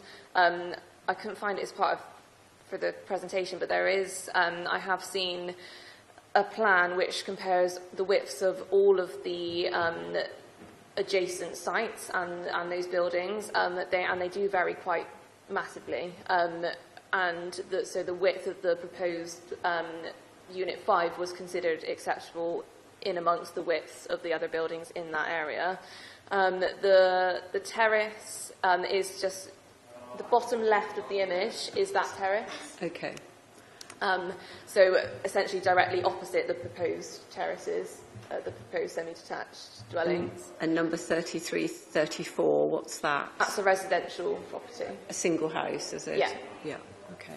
Thank you very much. Thank you. Councillor Collins, put her hand up just before Councillor Jackson. Thank you, Chair. The objections relate to parking. Could you just explain for us the difference between the previous permitted application and its impact on parking and this application? In terms of the outline permission, the detail of the parking wouldn't have been considered at that time. So at this reserve matters application, then we have considered it as a highway authority. We actually asked for changes to the parking arrangements, and the current proposal now aligns fully with the supplementary planning document requirements. So yes, it's in accordance with that. Councillor Jackson, and then Councillor Gawley. Where to start? There are, if you take the Coombe End Road, you've got a terrace owned by Curo going off at right angles just below this slide, and that has worked very well, and there've not, as to my knowledge, been any problems with it, and it goes sort of at right angles into the hillside and does a slight bend. The other side of the road, you've got Luke's Close, which is more 3-bedroom family houses, privately owned, on the bank, just above the culvert. That works too. It seems to me here we've got a bit of a, am I right in thinking that we've got a sort of a hybrid, would the officer agree, between having a sort of terrace arrangement, and then having this very large house, which the town council is not very happy about. The road above did actually collapse 15 years ago because of the water draining, so I think it's an important point that the drainage is, is it really satisfactory? And finally, I was wondering if the highways officer could explain where these double yellow lines are going to be, because Councillor Mansell and I have tried to work out, but we can't. Coombe End is quite a long road and a rat run. I mean, I don't think the parish council is going to object to the yellow lines, but if we knew precisely where they were going to be, it would be very helpful. Okay, so if you could just confirm about the design concept, and then just reconfirm again about the stability of the land as well, and then if you can mention about the yellow lines, please. Yeah, so with regards to the design and kind of this hybrid approach to having a semi-detached pair and then a detached dwelling, officers consider that there is quite a lot of variance along Coombe End. Most recent developments are in the form of terraces, but there are other detached properties along Coombe End. It is quite varied. Other extant permissions are for apartments. So the difference and having a detached and semi-detached terrace is considered to be appropriate and for this setting. With the land stability, the kind of engineering side of it would come after the planning permission. But as I said, the drainage team are satisfied with the level of information provided. Amendments and further information was provided through the application with regard to that drainage strategy. And that side of it is considered acceptable. I'm going to disappoint you. I don't know, because what doesn't form part of this development is a separate. I don't know because it's a separate process that I'm not involved in, so I can't comment on that, I'm afraid. Sorry. Councillor Gawley. I can see on the larger dwelling that there's photovoltaic cells and so on, but what is there on the four smaller ones, that's, photovoltaic cells or ground or air source heat pumps and so on? So for the semi-detached, there are air source heat pumps located for each property in the rear gardens, and then a ground source heat pump for the detached. Yes, I believe there are PV cells as well for the semis on the side. Yeah, because under our policies, they have to be they're zero carbon houses, don't they? Yeah, so the whole scheme, so each individual dwelling is compliant with policy SCR6 for sustainable construction. Thank you. Any more questions? Councillor Jackson, got another one? Can we have a site visit, please? Right, we won't have a debate. We'll have a vote. Councillor Hodge, you want to second the site visit? Microphone on, please. Sorry. Sorry, following the recommendation of the ward council, I feel sympathetic towards that because within the conservation area, I find it quite difficult to imagine the impact of the size. I don't have a problem with the contemporary style, but the size of the proposed building. So I second the site visit. We'll take a vote then, please. All those in favour of a site visit? 7. And against? 2.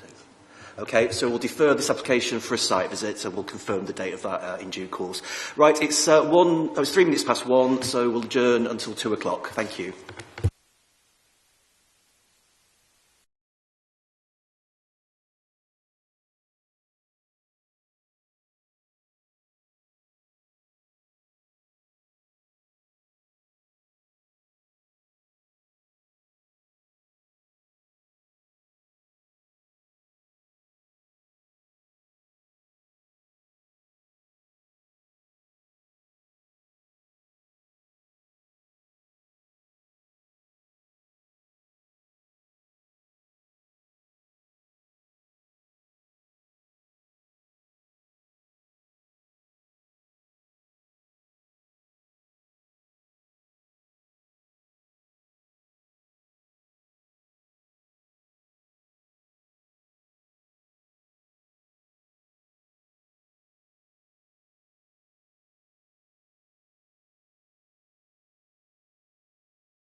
Right, my laptop says it's 2 o'clock, so we'll reconvene the Planning Committee. For the benefit of those people who were here this morning and those online, my name's Councillor Ian Halsall, I'm the chair of this committee.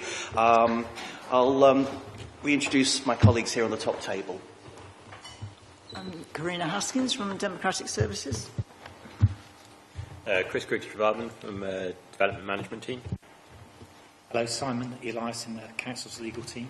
Thank you. We've also got Case Officer David and Highway Officer Daniel there. Can I ask everybody to make sure the phones are switched off or any electronic devices so we don't get any bleeps or buzzers or funny tunes playing? I'll just advise you all that the meeting is being recorded. It's being webcast on our website and also on YouTube. We have got a number of speakers. If anybody doesn't want to appear on camera, if you could just please let the technician know in the corner and they'll make sure you're not seen. Just again, for the benefit of people who have just joined this afternoon, if I could ask Karina to read out the emergency evacuation procedure, please.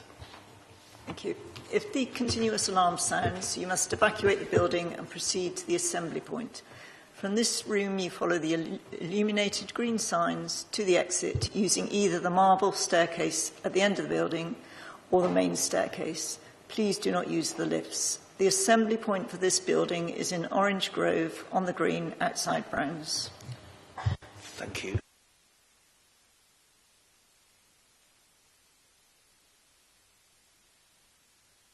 All those speaking, I think you've already been advised on the procedure and how you can speak for, so we won't repeat that.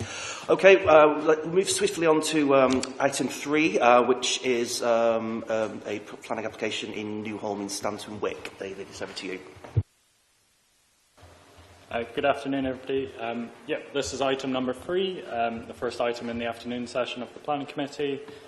It relates to a site, a dwelling that's known as Newholme, that's located on Wick Lane in the village of Stanton Wick.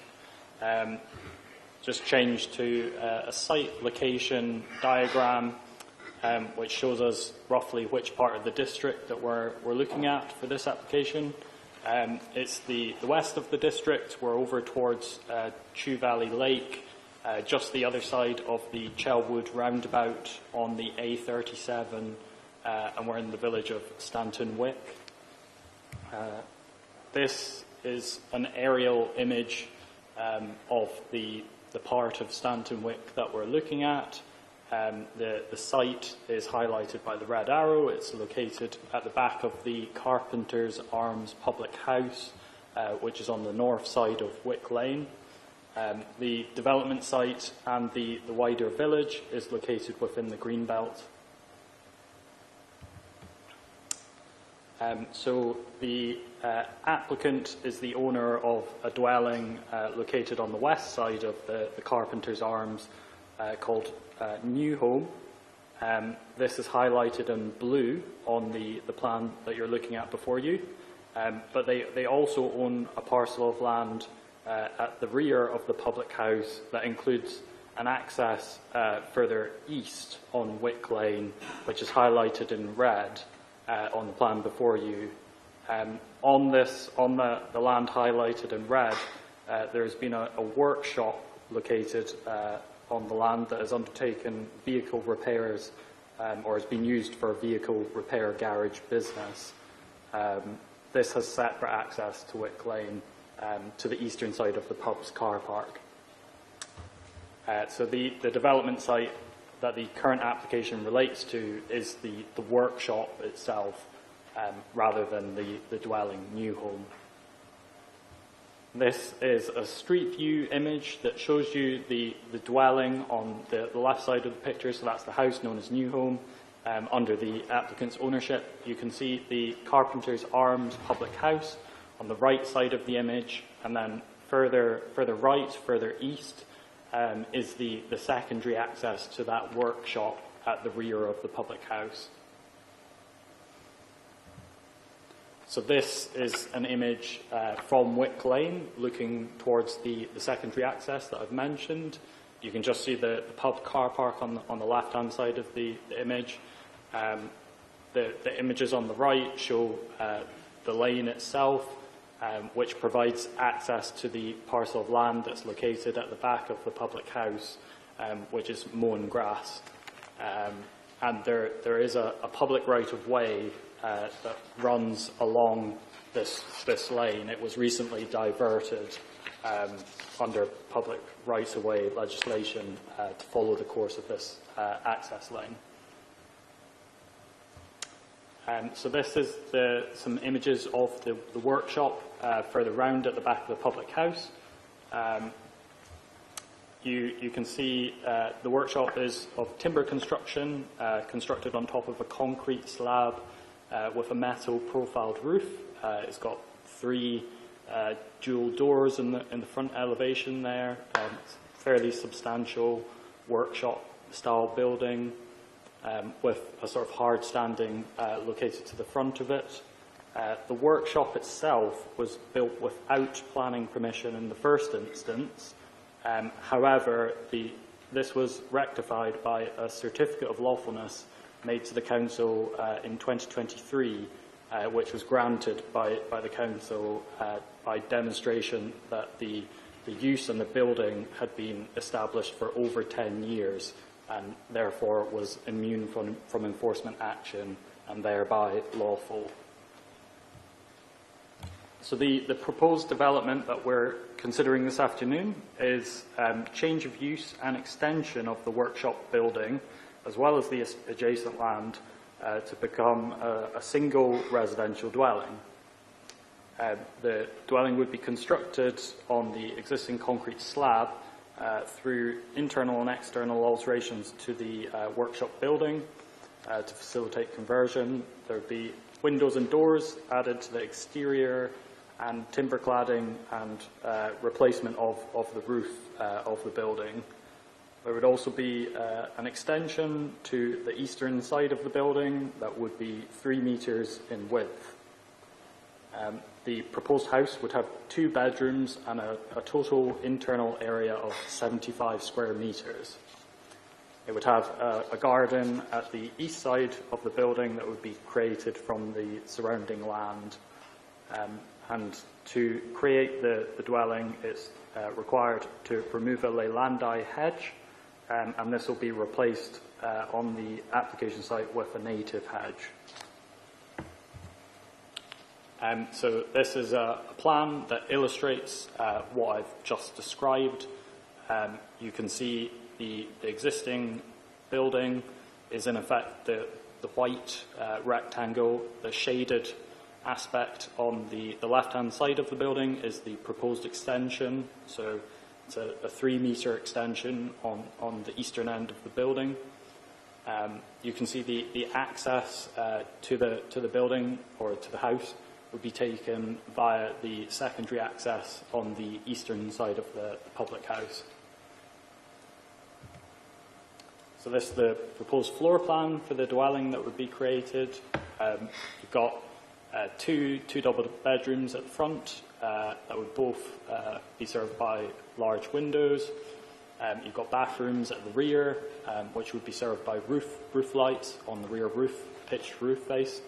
And then on the left-hand side, the eastern end of the building, you've got a combined kitchen, living, dining area room with windows added to the front and side as well. So externally, this is what the building would look like. On the rear, you can see the scope of the proposed extension on the right-hand side of the screen. It's the part of the building that's got the timber cladding shaded in brown. And you can see the proposed windows on the front of the building. So this application has received 3 comments in support following public consultation, and there has been one objection which has been from the owners of the neighbouring pub, and there's also been an objection raised by Stanton Drew Parish Council. So the comments in support are general comments of support, and the objection from the public house relates to the proximity of the proposed house to their gas tanks and their sewerage plant and bin store that are located at the back of their site. So this building would be located adjacent, albeit on the neighbouring land. The objections from the Parish Council, which I believe we'll hear shortly, but their concerns relate to the sustainability of the location, accounting for the remoteness of Stanton Wick, itself, the integration with the rural character of the area and whether or not the building reflects that character. They have also mirrored the concerns of the public house relating to the proximity to their servicing facilities at the back of the site. They consider that the enlargement of the building by 33%, 1/3, is not appropriate and is disproportionate. They note that the existing structure could be removed. They also state that the development would leave the existing property of New Home without a garage, and they raise concerns about the impact of the development on the visual amenities of the Greenbelt. And there's also some final concerns raised in relation to potential contaminations, effect on health for future occupiers of the development, and requirements for utilities connections. So quite a wide range of concerns raised by the Parish Council. However, the officer's recommendation for the application is that the development accords with the Council's policy on the conversion and reuse of existing rural buildings, and that is policy RE6. So the officer finds that the proposal meets the requirements of that policy and is therefore acceptable because it relates to an existing building. They consider that the extensions to the existing building are modest and they would be proportionate increases that would not harm the qualities of the greenbelt surrounding the site. They consider that the development would be a low-profile structure that would be in keeping with the location of the established settlement and avoid harm to the rural character of the area. They also consider that the development will provide a good quality home of a small size that is needed in the local area and is identified in the neighbourhood development plan for Stanton Drew. It's noted that ecological enhancements such as native planting and wildlife boxes would be secured by planning condition. The public rights of way issues have been resolved via the separate legal diversion of the footpath. It's accepted that the rural location is not highly sustainable and therefore car use is quite likely within this location. However, the proposal is for reuse of an existing building that can already lawfully operate as a vehicle repair business and would likely also qualify for conversion under permitted development rights. Taking these material considerations into account, the proposals are found to be acceptable on balance, and therefore the officer's recommendation is to permit subject to conditions. Thank you, David. We have a number of speakers on this application, so I'll go in the order I've got listed here. So the first person to speak is Mrs Richardson, the Vice Chairman of Stanton Drew Parish Council. Good afternoon. Okay. So you've got 3 minutes to address the committee. Thank you. Good afternoon, committee. I'm here to address you on behalf of Stanton Drew Parish Council. The Parish Council, on the whole, are in favour of good development, especially smaller sized properties. However, in this case, we have a number of reservations, as you've heard. All of them are documented in the response we submitted in October, and I'm sure that you've read that. Today, I will highlight our main concerns and draw your attention to the comments of a neighbouring business. Location regarding transport. We are completely in agreement with the Highways report, which fully details the issues regarding the remoteness and connectivity of the location. That report states that it is contrary to ST1 and ST7 of the local planning partial update. Structure and size. We recognise that the building has a certificate for business use. However, the fact remains the building itself is a removable wooden structure on a concrete base. The application seeks to increase by 33% the size. The structure is not yet a dwelling, so applying guidance from the SPD for existing dwellings in the Green Belt is, in our view, not appropriate. Surely permitted development rights only actually apply to existing dwellings. Backland location. The site is located immediately behind another building, making it backland development. D7 is not commented on in the officer report. Parts 3C and D of Policy D7 need careful consideration regarding the relationship of this front building to this application site. In considering that relationship, please could you reread the response from Tim Ruthven on behalf of Buccaneer. Tim details the impact that a dwelling so close to the pubs, LPG gas tanks, sewage treatment plant and bin area could have. In summary, we know that in the planning balance, policies are not always as clear-cut as we all like to think that they are.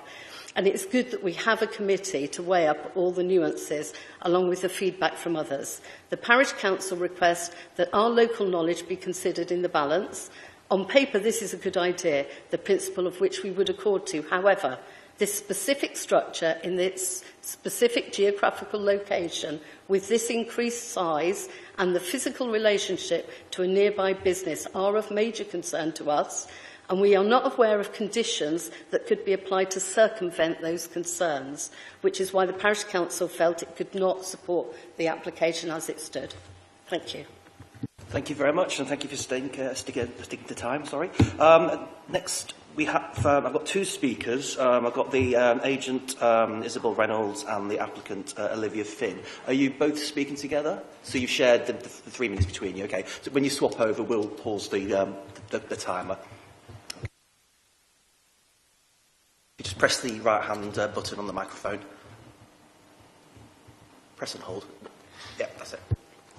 Good afternoon, members of the committee. My name is Isabel Reynolds, a planning consultant from Context Planning, who's speaking today on behalf of the applicant, Mr Saunders. This application would create a two-bedroom home for the applicant, who's been a resident of Stanton Wick for over 23 years, and his partner to live in, to allow them to remain in the local area. The Stanton Drew neighbourhood plan explicitly identifies a need for 2 to 3 bedroom homes for small families and young people in the parish. This proposal would deliver exactly that, whilst also contributing to both local and national planning policies to increase the supply of rural homes and on small sites. It also meets the relevant Baines policies regarding residential conversions of rural buildings and greenbelt policies. It provides the opportunity to create an active use for a disused building, whilst also contributing to identified local needs. The dwelling has been designed for the enhancement of the local character and appearance through the introduction of glazing to improve its front facade. It will provide all the necessary amenities for comfortable living. The gas and sewage tanks on the neighbouring site are distanced sufficiently far away as to not impact the amenity of the occupiers. The operation of the neighbouring pub will not be impacted, as there are already adjacent residential units, including the landlord and hotel accommodation, as well as New Home. The change of use would heavily reduce vehicular movements to and from the site from 20 to 30 cars a day during its active commercial use. We note concern has been raised about the sustainability of the location, but we'd like to highlight that the site is located in close proximity to a number of public right-of-way paths as well as cycle routes. The applicant is a keen cyclist. Stanton Wick is also serviced by the Westlink bus, a coach operator and taxi company. It's also a mile away from Penswood, which has a host of other amenities. To conclude, the development would provide an active use for a disused site and contribute towards the identified need for 2 to 3 bedroom homes in the local area. The application is supported by a number of members of the local community, the Public Rights of Way team, the Ward Councillor Dave Harding and Baines Ecology, as well as the planning officers who have carefully considered the proposal, found no conflict with plan policies and are recommending approval. We hope you will reach the same conclusion. Thank you for your time and consideration. Thank you. Olivia, over to you. Good afternoon, committee members. I would just like to start by confirming that the objection to leaving New Home without a garage wouldn't actually stand. The garage is separate to the New Home resident on separate land, and there are several outbuildings that would come with the property. Both myself and Ryan have been waiting nearly a year for this day to come. Though I understand the due process is required, it has still been a time of constant trepidation and hope, a strange mix of emotions to deal with on a daily basis. This could be the most important minute of our life. We both want to raise a family in Stanton Wick, where Ryan himself grew up. This application isn't a money-spinning scheme to produce a generous profit for a developer. It's about shaping my future family's lives. As you've seen and heard, the Parish Council's staunch objection is simply quite baffling. It would appear that they would prefer this disused building to stand empty whilst presiding over a parish with an extreme small housing shortage, a mindset which is totally contrary to the parishioners that they are supposed to serve. This is an extremely rare opportunity to help this mass shortage and allow local people, allow us to stay in the area that we love and start to raise our family. Thank you for listening today. Excellent. Thank you both for sticking to the 3 minutes. The final speaker is Chew Valley Ward Councillor, Councillor Dave Harding. As a ward member, Councillor are entitled to speak for 5 minutes.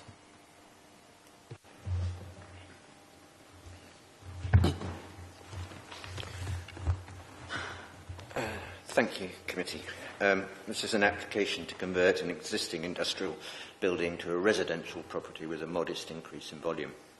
The existing structure is located in the Greenbelt and outside of the parish housing development boundary. The site sits within the boundaries of 3 other plots and is located behind one of the surrounding properties, the Carpenter's Arms.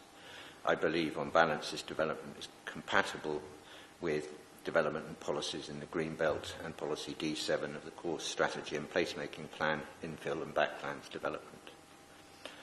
With respect to housing for young people and families, there is limited housing stock within the village, much of it larger homes. This proposal, allowing younger village residents to stay in their village adjacent to their family home, is consistent with promotion of cohesive communities as per paragraph 64 of the Stanton Drew Neighbourhood Plan. The Stanton Drew Neighbourhood Plan also states that any new housing should primarily be 2 to 3 bedroom homes for small families, young people or elderly. With respect to the design, the proposed redesign of the building being wooden frontage with glass is not dissimilar from other redevelopments of agricultural buildings within the parish, including one house 150 metres away along the same road.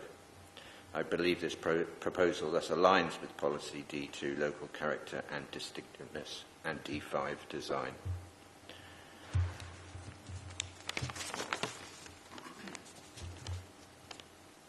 The development, as proposed, does not impinge on the Carpenter's Arm plot, nor on their continued future operations.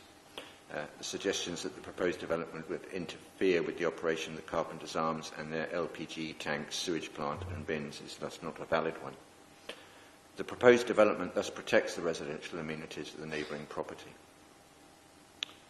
With respect to highways, highways have objected to development on the grounds of sustainability of transport. They cite the bus stop being over 570 yards away, and thus public transport is unlikely to be used. There is a factual admission in their statement, in addition to the services hinted at on the A368.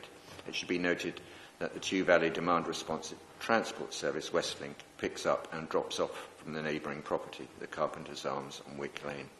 The service operates from 7 till 7 morning to evening. Highways objection, as documented on the grounds of policies ST1 and ST7 not being met, must therefore be open to challenge. Thank you.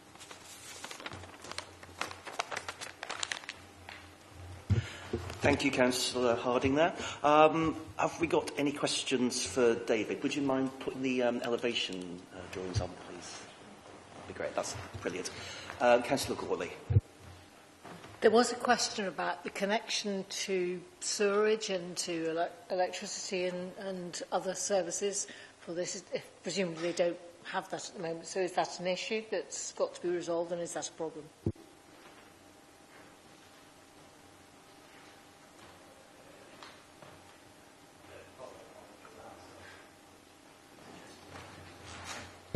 Thank you very much. Thank you. Don't rush at once. There we go. The application includes details of surface water, drainage, and also sewage provision, which are both proposed as on-site facilities. So the development wouldn't include connections to mains facilities. So that's not seen to be an issue. But in any event, it's typically something that building regulations would cover. Has anybody else got a question? Councillor Jackson.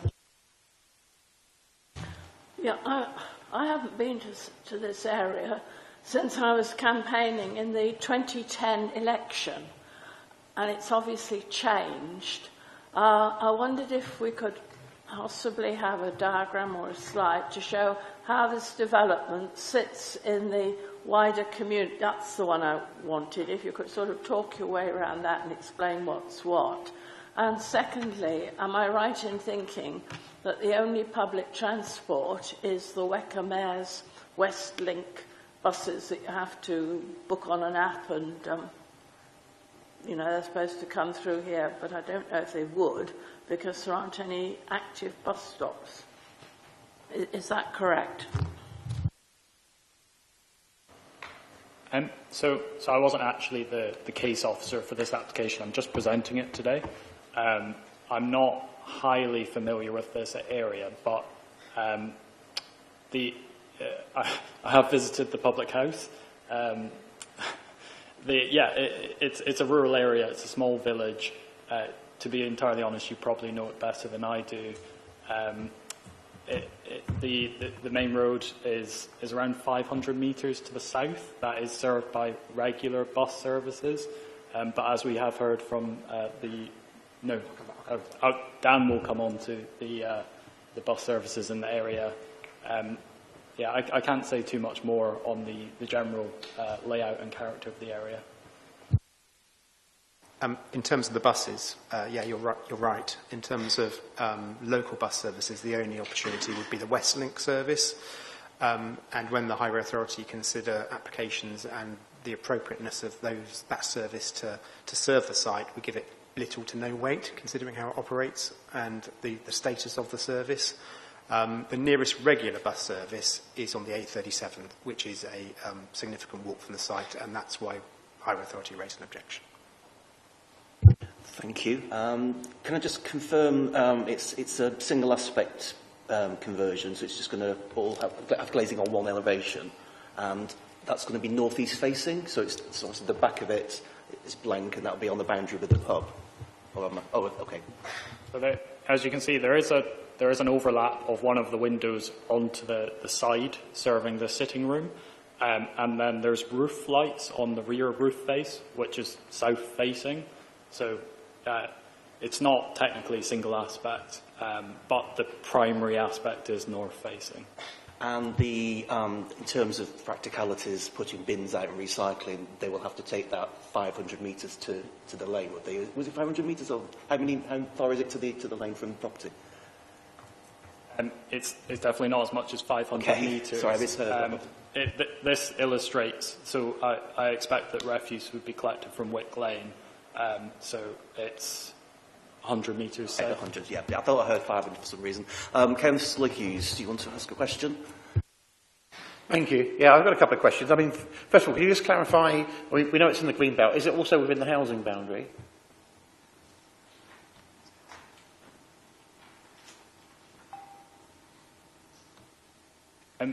I'm not actually sure. It's definitely within the green belt. I'm not sure of whether or not it's within the housing development. Just check that. What's your second question? Okay, so, and also, what is it coming to, what's its current classification? Is it industrial? So would it be, is it light industrial? What classification does it have? It's been used for a vehicle repair business, which typically, I don't know exactly how the business operated, but typically that falls within use class B2, which is general industrial, but it is dependent on the exact repairs that they do on the site. So rather than the actual class, it is actually currently designated as industrial. If it was used that way, yes. Non-residential, essentially. Do we have an answer about the... Yes, so Stanton Wick, it doesn't have a housing development boundary in this area. It's too small a settlement. It's not strictly relevant in particular circumstances because it's the principal development is being judged against policy RE6, which is about the reuse of rural buildings, which is an exceptions policy from those sort of usual housing development boundary style policies. Thank you. Any other questions? Yes, I have one more. So the location of this, it's been mentioned quite a lot about the location of this With regards to the sewage treatments, how close is that, and is it of concern?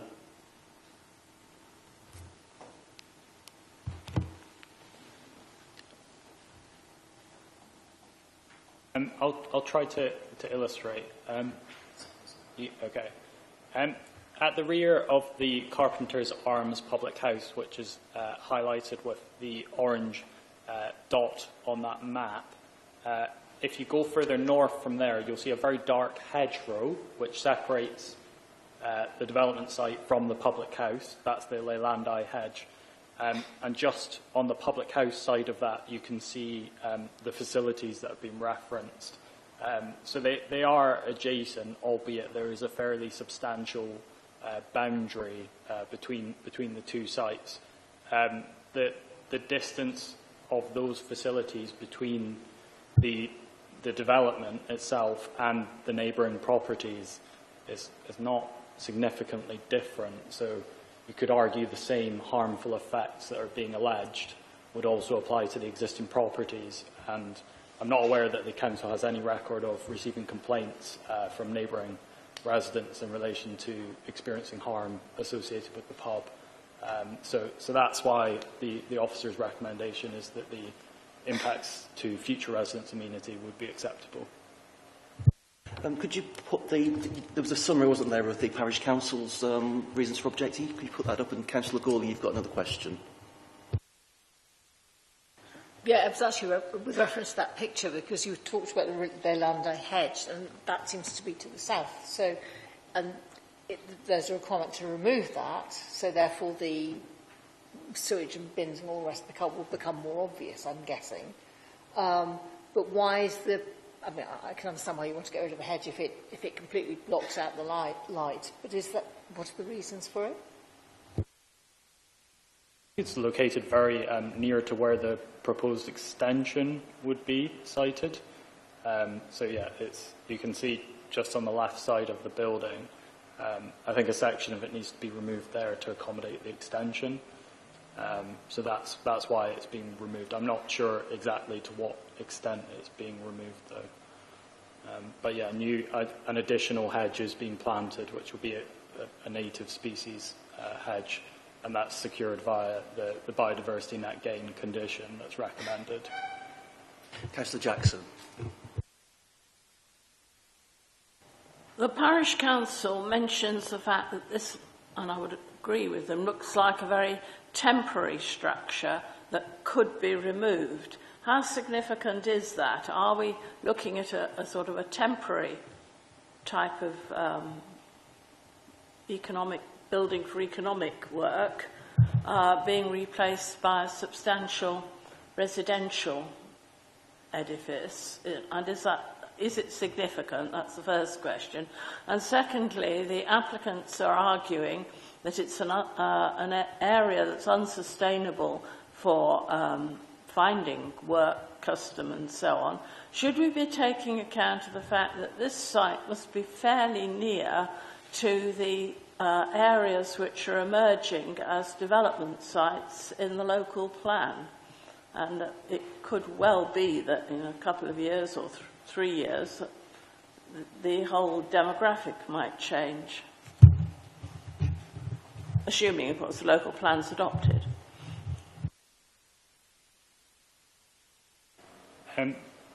I'll attempt to answer the second point first. I'm not aware of any site allocations in this local area in the emerging local plan.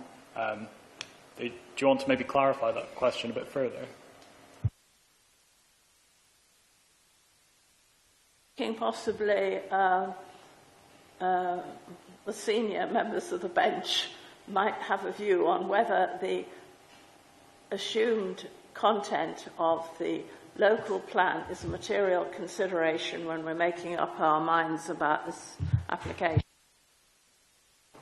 So the simple answer, Councillor Jackson, is that the new local plan is at such an early stage that you should give it very limited weight in your considerations. That's what the MPBF guides us to do. I think there was a question about the temporary nature of the building or otherwise.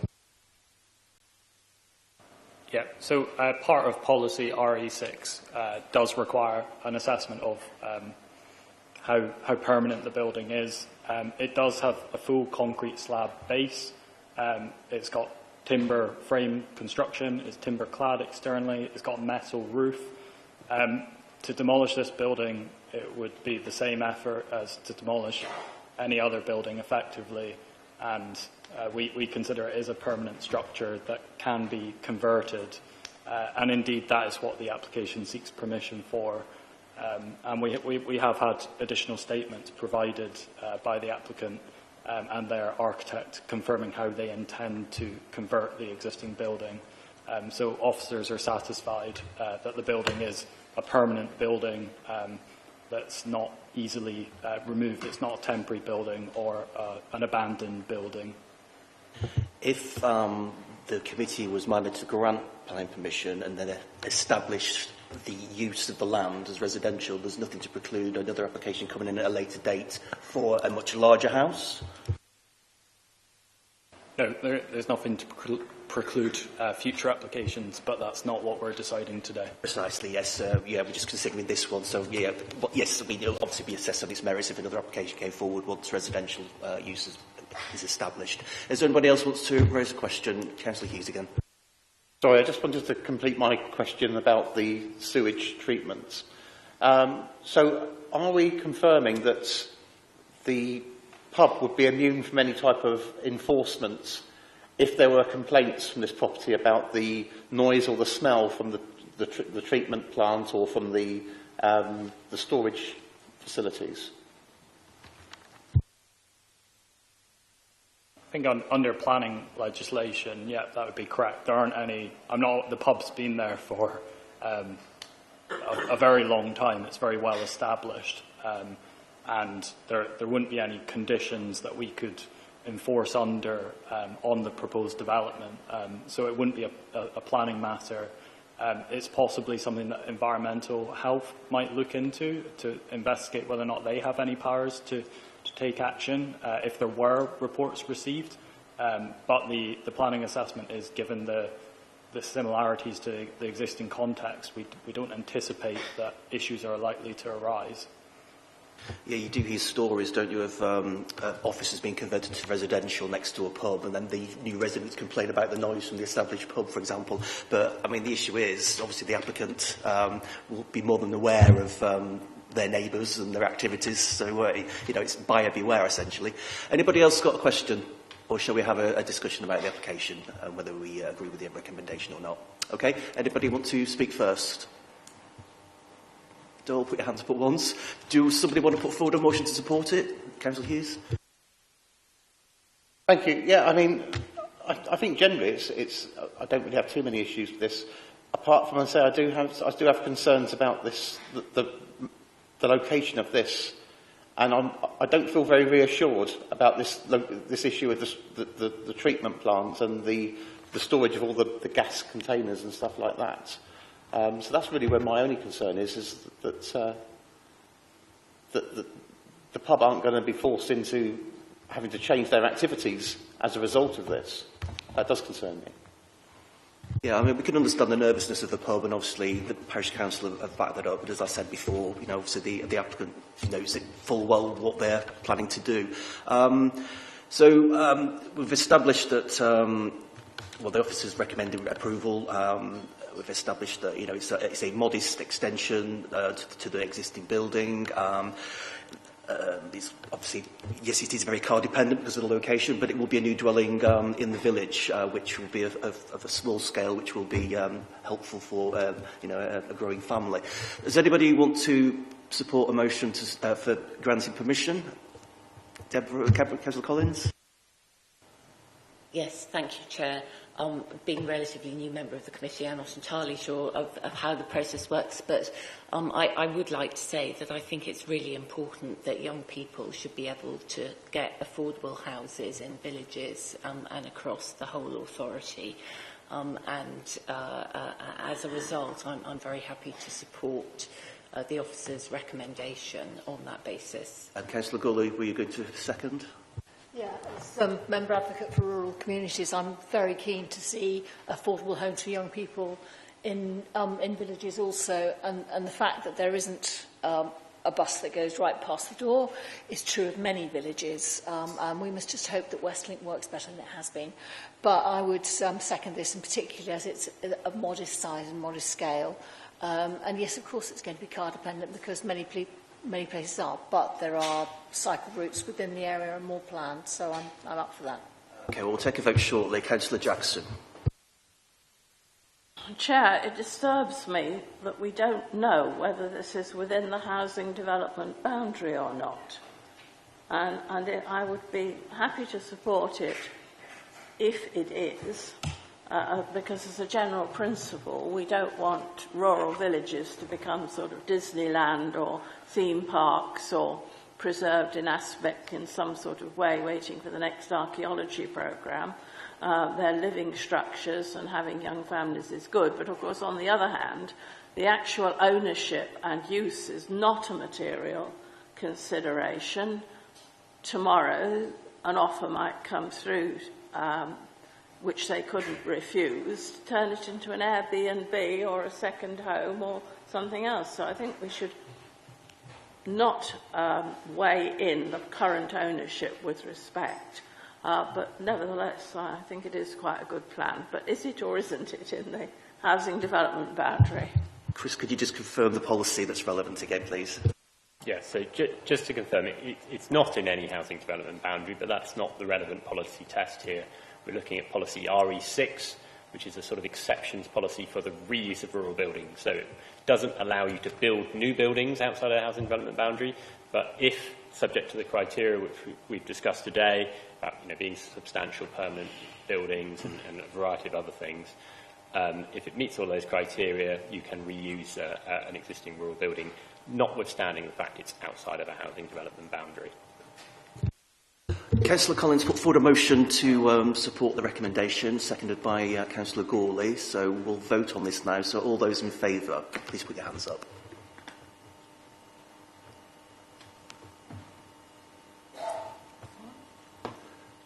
One, two, three, four, five. Yeah, five. Those against the motion? That's 4.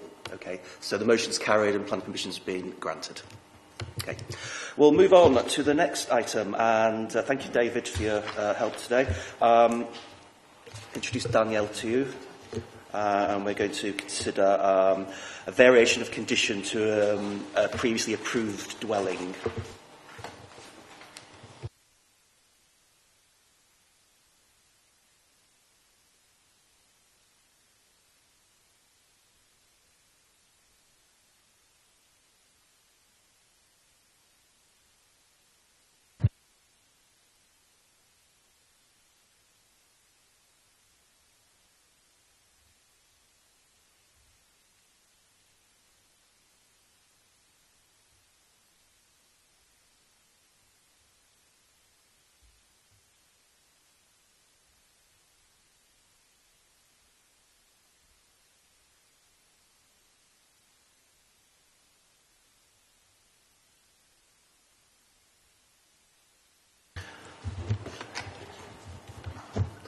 We'll just wait for the big screen to come back on again, if we can.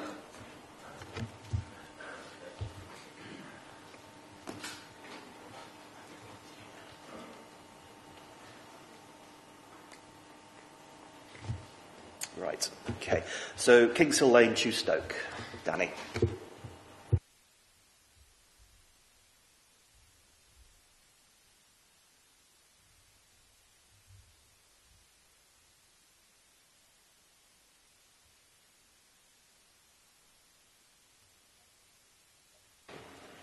Okay, so this application, item 4, is for the variation to the plans list of planning permission for the siting of an agricultural workers' dwelling. The site is located within Chewstoke. Changes are sought to increase the scale of the dwelling and also to change the materials. So this is a site location plan. The extent of the site outlined in red. The dwelling's position in its increased scale is indicated by the orangey yellow outline. the site is within the AONB and also within the green belt.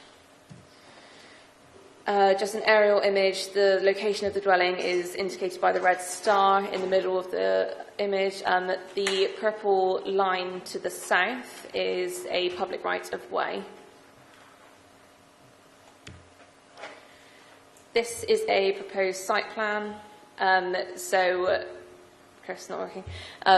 The enlarged footprint is obviously indicated. The grey building to the left is the existing agricultural barn.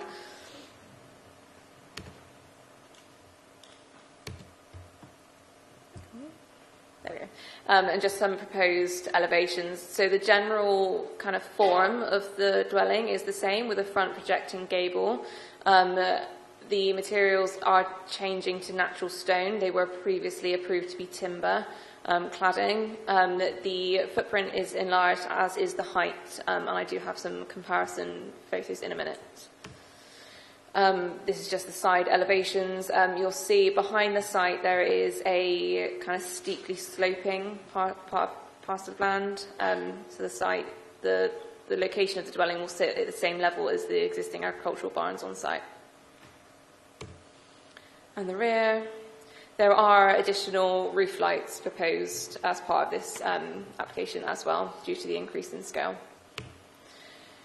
And then the proposed floor plans, the dwelling remains as a 3-bedroom property. The enlarged footprint allows for more space to the west, which is to be used kind of as like an office boot room for the agricultural side of the use, and then the rest would be residential. So just some comparisons. As approved on the right, on the left, and then on the right is the proposed. So the overall height increases by ½ metre. That does mean that the height does project over the height of the adjacent barn by 0.3 metres, so 30 centimetres, whereas previously it sat 20 centimetres below the barn. The footprint also does enlarge, with the width increasing by 3 metres, the depth increased by 2 metres. And just some measurements to highlight there. So the floor area increase is 38%, and the overall volume increase is 12%. And then the materials are proposed to change too, as referenced, with the slate roof remaining. Just some site photos. So that green agricultural barn is the adjacent one where the dwelling would sit. So the bit of kind of mud area that we're looking at is where the temporary mobile home used to sit. That is the location of the proposed dwelling. So this is looking towards the top end of the site, with the barn kind of in the left-hand image. The existing barn would be on my right, and then on the right-hand image, this is the other side of the barn. Wow, further left. This is where this photo is taken from. Is the location of the dwelling, looking towards the existing barn. And then this is the other side of the tree line, so south of the site. The barn is located. The existing barn is located behind that tree line, and then the dwelling would also be behind that tree line. And then this is just the other side, looking down that steep slope. On the rightmost is the existing barn, and then the left, smaller, was the previous mobile temporary home. Officer recommendation is to permit for the reasons in the committee report. Thank you. Have we got John White in the room? You're speaking in support of the application. Would you like to go to the table? Oh, you've got the parish councilman as well, yeah.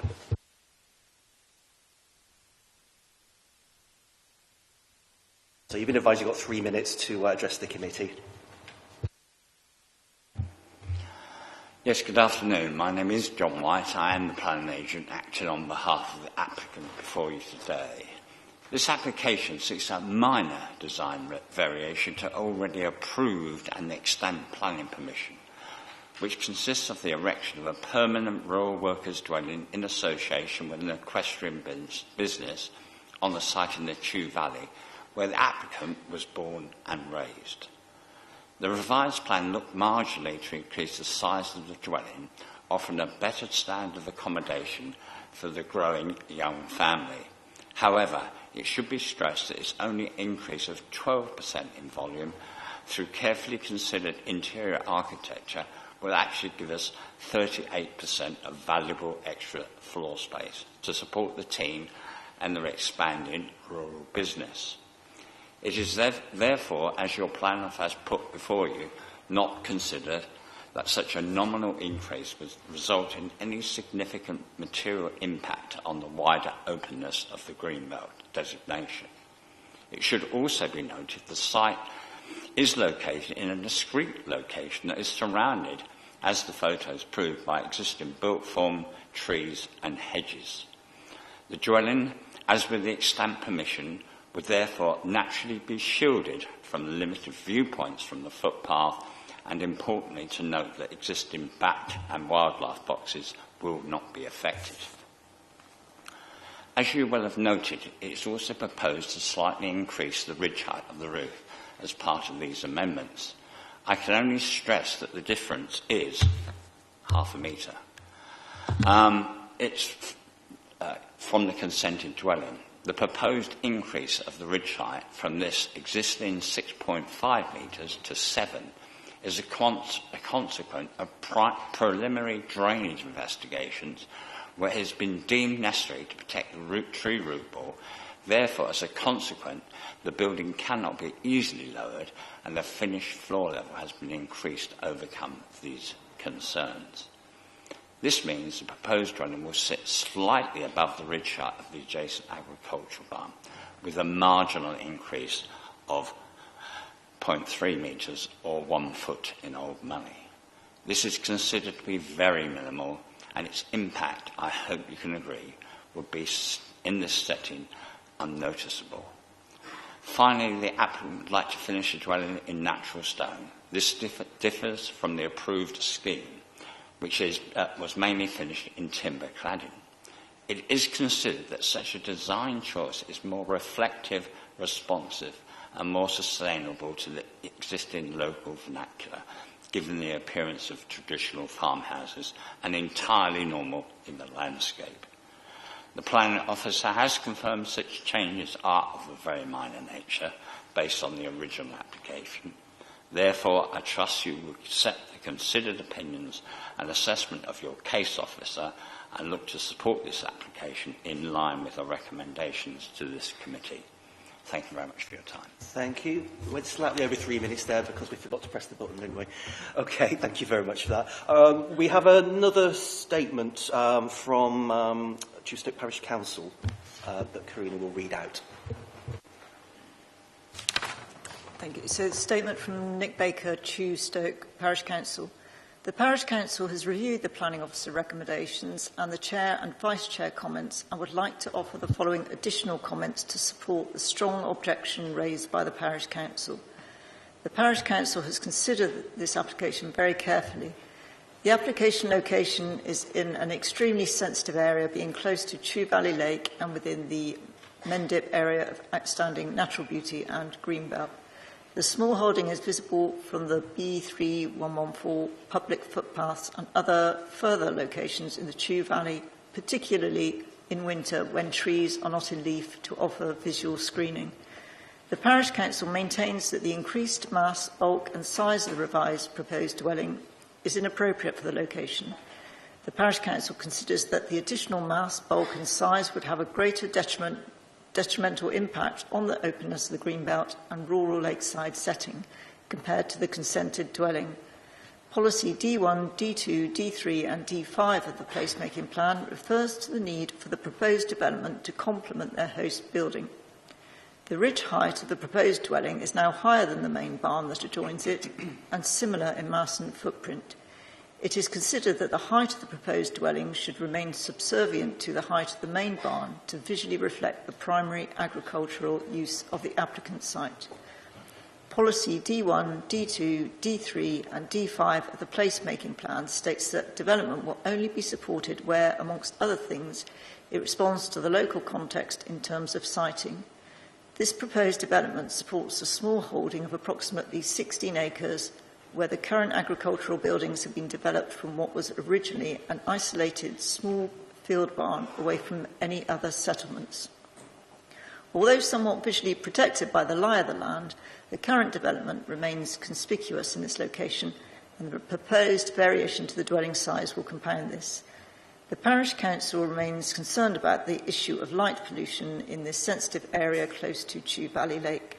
There is a dark skies policy contained within Chew Valley Neighbourhood Mendip Hills AONB partnership, have previously commented with concerns about light pollution. The Parish Council acknowledges that planning officers' recommendations on tackling light pollution in relation to the roof-mounted Velux windows.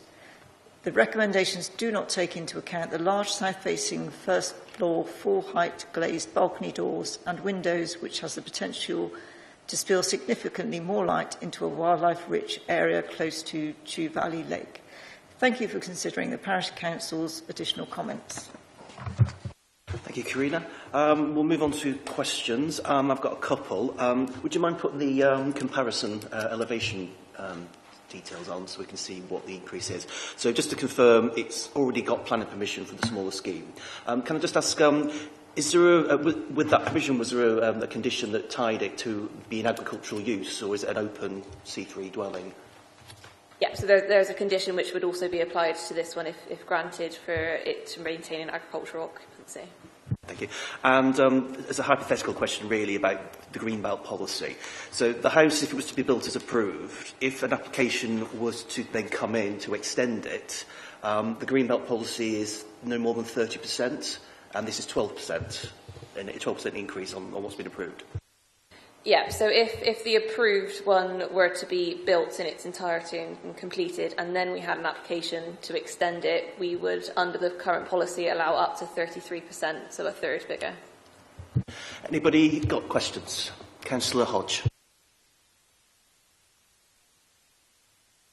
I'd like to go first to get the area calculation. I don't think it's correct, and I think we need to get that right at the beginning. So the floor area increase, I wonder if somebody could double check it, because the areas in the report are my understanding is 12.3 by 9 metres is the original, and the proposed is 15.2 metres by 11.1 metres in the report. I think one of the measurements has changed slightly on the other one to 12.2, but actually it makes the volume area even greater. So the increase is 38.02 and the original area is 110.7, which is a 52% increase. Okay. Are you confident about the measurements? So that on the screen is accurate in terms of percentage. In the report, it was taken as a kind of rectangle, but if I just show the floor plan, so the floor area is what is included in that percentage. There is, as you can see in the bottom left, an area of external terrace. So the measurements contained within the officer report is the longest depth, so from the front gable all the way to the back, and then the total width. So that's why the depth is larger in the report than probably what the calculations show on the screen. Right. Are you satisfied with that? Yes, I'm satisfied with that. Councillor Simon. The agent mentioned a problem with roots under the building and it having to be raised. Is the ground floor higher in the revised drawings? I believe the ground floor is, the slab level, I believe it is slightly higher, marginally. So the slab level's slightly higher, and also we're seeing an increase in the height of the ridge by half a metre. Yeah. Okay, thank you. Anybody else got a question? Councillor Gawley. If the new application had come in originally, would it have been approved? If this application were to if the application were to have been presented as what is proposed now, officers would have recommended approval. It is likely that we would have had an objection from the parish council because their concerns are with regards to the height in comparison to the barn. But officers, if this would have come in without the previous, it would have been recommended for approval. And also on the basis it's tied to an agricultural use as well. Councillor Jackson. The problems, excuse me, we're looking at a very small increase. But if I've understood correctly, if this application is granted and it is duly increased a little bit, they can then go for a 30% increase as for the Greenbelt definitions, or is it possible for us to remove the development rights? That's the first question.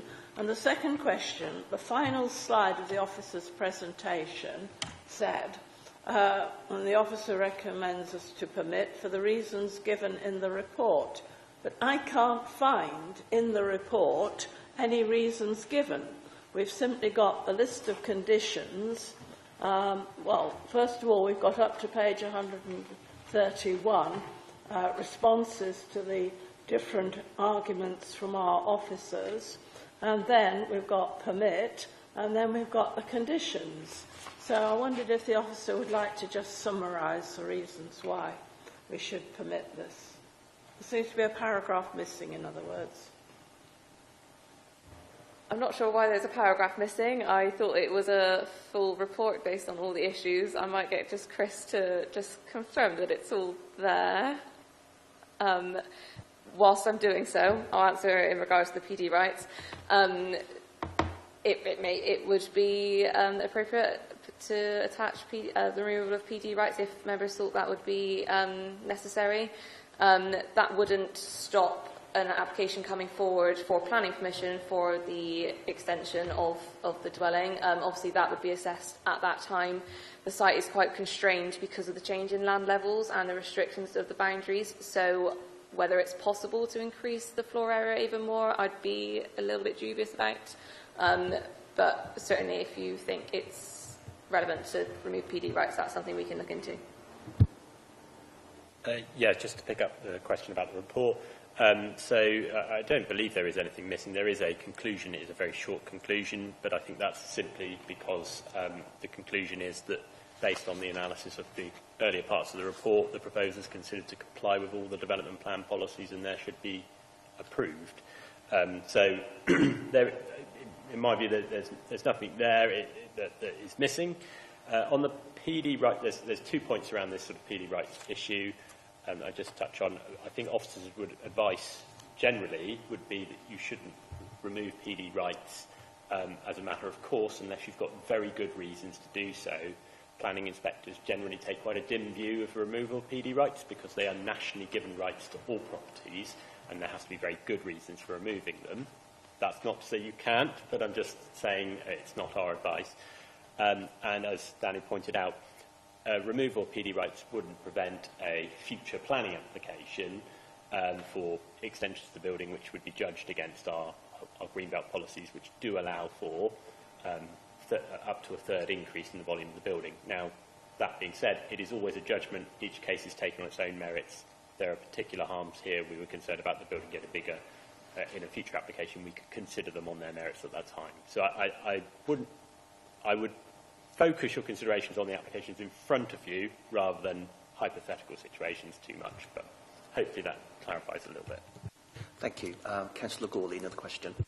Sorry, could we go back to the existing permitted floor plan, please? No, the floor plan, so I can see that. No, the one that's been approved. I don't think I have the approved floor plans. Okay. Councillor Hodge.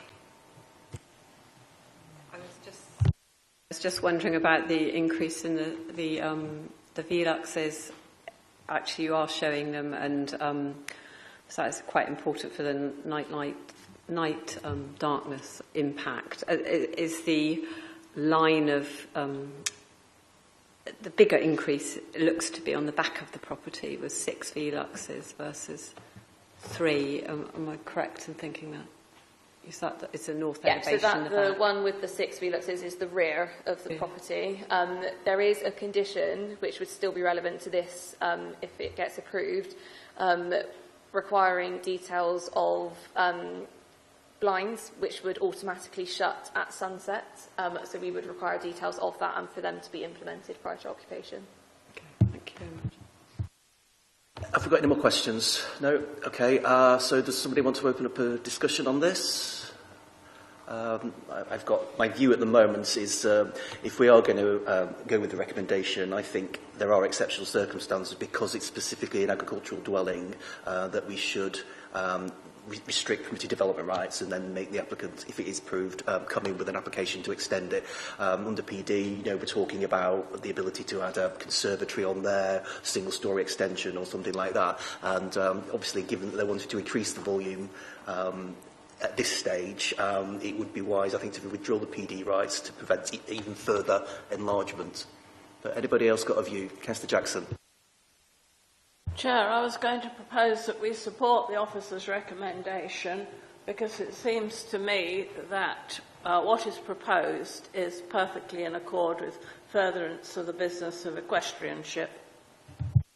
Thank you. And Councillor Simon. I support the officer's recommendation, but I agree with you that we should remove permitted development rights. So I'd like to invite Councillor Jackson to agree that what we're moving is to delegate the permit to include that additional condition. Okay, so Councillor Simon, you're going to put forward a motion to support the recommendation, but with the condition to withdraw permitted development rights to extend the building. Would you be prepared to second that, Councillor Jackson? I'm afraid I think I must have misunderstood what the officer said, because I thought the implication was we couldn't remove the permitted development rights. I'd be perfectly happy if we could, but I don't think we can. And well, Chris has advised that he feels that we should think very carefully about doing that. But I think we believe there are exceptional circumstances on this occasion, and he's justified to remove PD rights. Now, the applicant can still appeal against that condition, and Chris is obviously being cautious. But do you want to maybe clarify further? That is right. You can. It is within your discretion to request that condition, and we can put that condition on, and then officers can think about exactly how that's worded and precisely which rights are removed around extensions, because the general development order is quite extensive, and we'd have to think about that. But the general principle, you can do it. My advice is just we don't recommend you do it, but that won't prevent you doing it. And that you just need to give good reason for doing so, and I've heard some reasons given, so I'm happy. Councillor Gore, did you have another point? Sorry, it's actually a question. It was going back to the roots, the tree roots, and the height of the floor. How close are the trees to the building, which mean that it has to be raised to avoid their roots? So the actual footprint increase, so the trees are to the south, the footprint increase in depth actually goes to the north, so the property doesn't actually come any closer to those trees to the south. There is our method statement which has been agreed through discharge condition, which is, and this application would be required to comply with that, and a tree protection plan. This application is considered to not impact those approved documents. I think the applicant said the reason for increasing the height is the drainage issue rather than one relating to the trees. But just going back to Councillor Simon's motion and the suggestion about adding this condition to remove PD rights, Councillor Jackson, would you be content to second that? Well, my problem is I can't think of any exceptional circumstances. If we can come up with some that won't be appealed, well, I mean, I'll the be quite issue is. happy. It is not a conventional C3 dwelling. It got planning permission because it's in the middle of the AONB in the Greenbelt, specifically because it's an agricultural workers' dwelling. So, it was designed to a modest scale. Now, we're obviously being asked to increase that scale slightly. The question is, if we if we don't remove permitted development rights, they can extend it even further than what we would be approving. Does anybody else want to second Councillor Simons, Councillor McPhee? Have you got anything to say? Do you have to second? With that condition to remove PD rights? Yeah. Okay. We'll go to a vote then if everyone's happy. All those in favour? We're good. Okay. What was first? Well, Councillor Simon put forward the motion. So we'll vote on Councillor Jackson. I'll start again. Councillor Jackson, are you going to support the application as it stands without removal of permitted development rights? Okay. And I effectively moved an amendment to delegate from So we need to So vote. I think my amendment gets taken first before the substantive motion moved by Councillor Jackson. Okay. Apparently, would you just be able to explain that because we're not Westminster. My understanding is the Planning Committee, by convention, doesn't follow the strict rules which happen at full council in terms of amendments and variations of motions. So with Councillor Jackson's motion still stands, it just needs to be seconded at the moment or withdrawn for the matter to proceed. So before we can move on. Right. So we'll work with Councillor Jackson's motion. Who wants to second that? So it's no permitted development rights withdrawn. Anyone going to second that? You've confused everything. I mean, it's a complete mess now. So, quite simply, Councillor Jackson has put forward a motion. I understand Councillor Jackson's, but the amendment would include putting in a condition. We'll do the vote first on Councillor Jackson's motion, and that's just to basically go precisely with the recommendation to approve. And then, if that fails, we'll then vote on Councillor Simon's motion. So, does anybody? Do you want to? Yeah, but we just need the seconder to Councillor Jackson's motion. Councillor Crossley, thank you. So can we vote in favour of the officer's recommendation without removing PD rights? 3. And those against?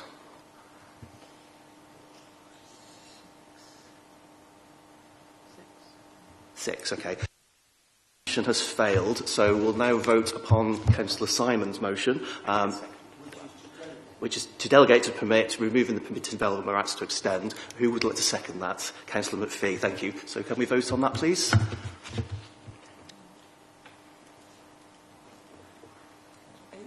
8, and those against?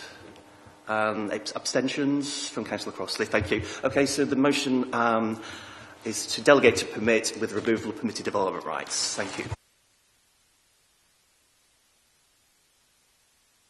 Right, thank you, Danny. We will move on now to Richmond Road in Lansdowne. Say again? Oh, yeah, well, we'll just have a little break. It's set out.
Sorry for the delay. We're just waiting for one of the councillors to come back.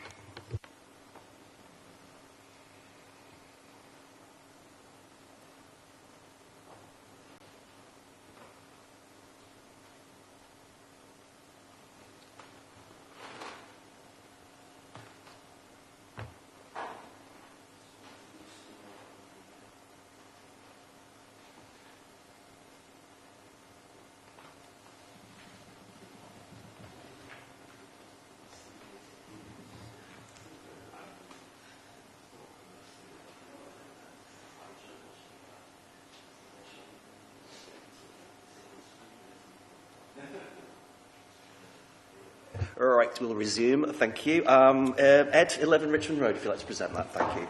Yeah, afternoon all. So yeah, this is an application at 11 Richmond Road, and it's for the erection of a 3-bed dwelling. So as you can see here, the red outline is the rear garden area of number 11, which is just to the left-hand side. So the proposal is for the new dwelling in the garden area.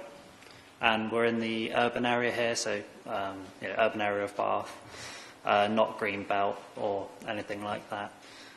We're also outside of the conservation area. So 2 images here. The one on the left-hand side now shows the proposed house in the garden area, which you can see there. And the image on the right isn't showing the proposed house. That's just an existing kind of 3D aerial image, which just sort of sets out the context of the built area and the sort of pattern and grain and character that you can find there. You can see the application site's kind of in a slightly different colour. You can see that sliver there, hopefully. So this closer look now of the site plan, proposed dwelling there on the right, the existing dwelling on the left. So that sort of shows how it all kind of sit within the site, the distances from boundaries, and how it relates to the immediate number 11. So these are two of the side elevations. The design is that it's built into the slope, and it follows a flat roof design, which for the reasons in the report reduces the visual impact of development greatly. And I'll show you a proposed site section in a minute, which hopefully demonstrates that a bit further.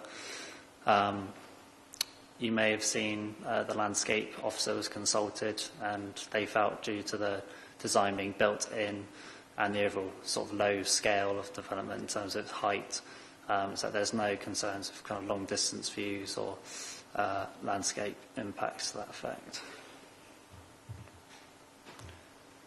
So this shows the front and the rear elevations of the house. On the top is what you might call the rear, so that's sort of looking from number 11, and then the bottom is obviously, if you're at the bottom of the garden looking up, you can see on the bottom image just above the house there's got a retaining wall and hedge which is proposed.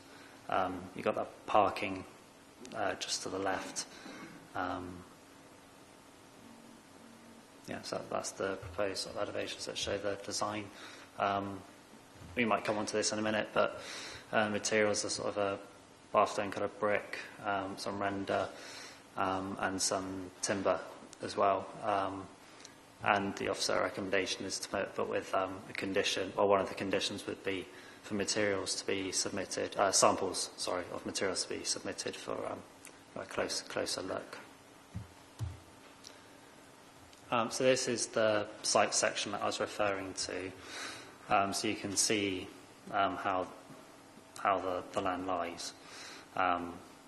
The house on the left is number 11. This shows the sloped garden area, the proposed house, and then the space beyond the new house towards the boundary. And again, you can see the built-in resultant low height of the dwelling. So this is the lower ground floor floor plan. and this is the ground floor, or the upper story.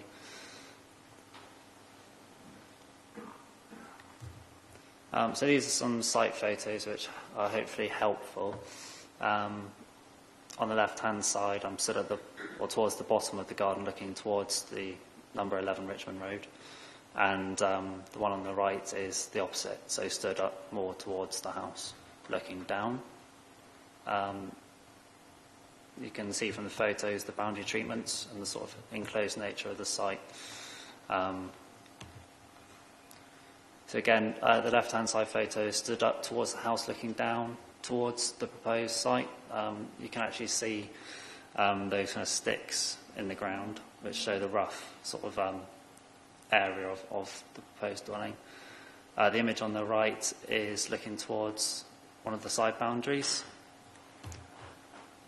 And again, another look at kind of the enclosed nature of the site and the vegetation that surrounds it. And that's the other side boundary, showing the relationship with the neighbour there. So yeah, the officer's recommendation is to permit for the reasons set out in the report. Thank you, Ed. We have two speakers in relation to this application. First of all, Dr. Millicent Stone. Are you a neighbour? Yes, okay, thank you. If you'd like to go to the table, thank you. So it's been explained, you have 3 minutes to put your views forward. It's the right-hand button. Yeah, and wait for the red light. That's it. Thank you very much for allowing me to address you, and good afternoon, everybody. I'll be brief. I'm the neighbour at the bottom of the garden, effectively, and the person who is most affected, myself and my family, 2 young kids.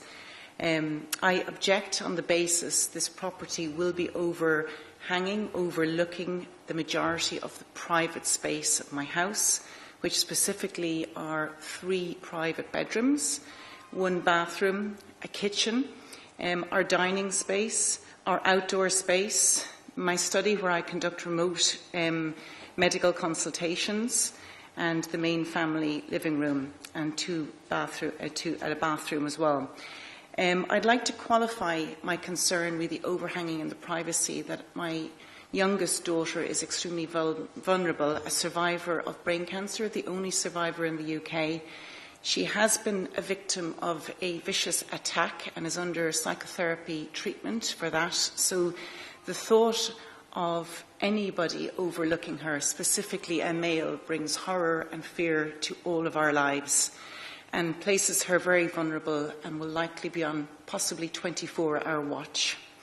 The pictures represented here, I don't believe, are absolutely current. The trees that we have are quite young on our side, which is all I have control over, and give limited protection to our privacy of the overhanging in the summer, with minimal, if none, in the winter.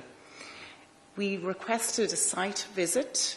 We were offered numerous times to go and see from the other people's perspective, and although lovely neighbours, I was disappointed that the planning officer didn't A, acknowledge, or B, accommodate a request for looking at it from our perspective. I also raised a query about the boundary, and that goes unanswered also. So in summary, I object on the basis that it's overhanging and it's overlooking, infringing our privacy in the home of a very vulnerable child at high risk of potential self-harm, undergoing psychotherapy already. We don't have any problem with the current lovely owners of number 11, but they are getting elderly and we don't know who will come after their day, if the house could become a party house with Airbnb, as was raised earlier on. So nobody can vouch for what happens in the future. With 9 windows and patios to the back, we will be overlooked, our privacy will be taken, my child will become more vulnerable. So I have very strong recommendations for this to be not approved. And I thank you for your time. Thank you, Dr. Stone. Just regarding the site visits, the committee will make a decision whether they feel that might be appropriate or not.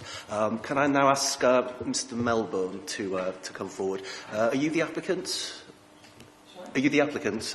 Yeah, okay, thank you.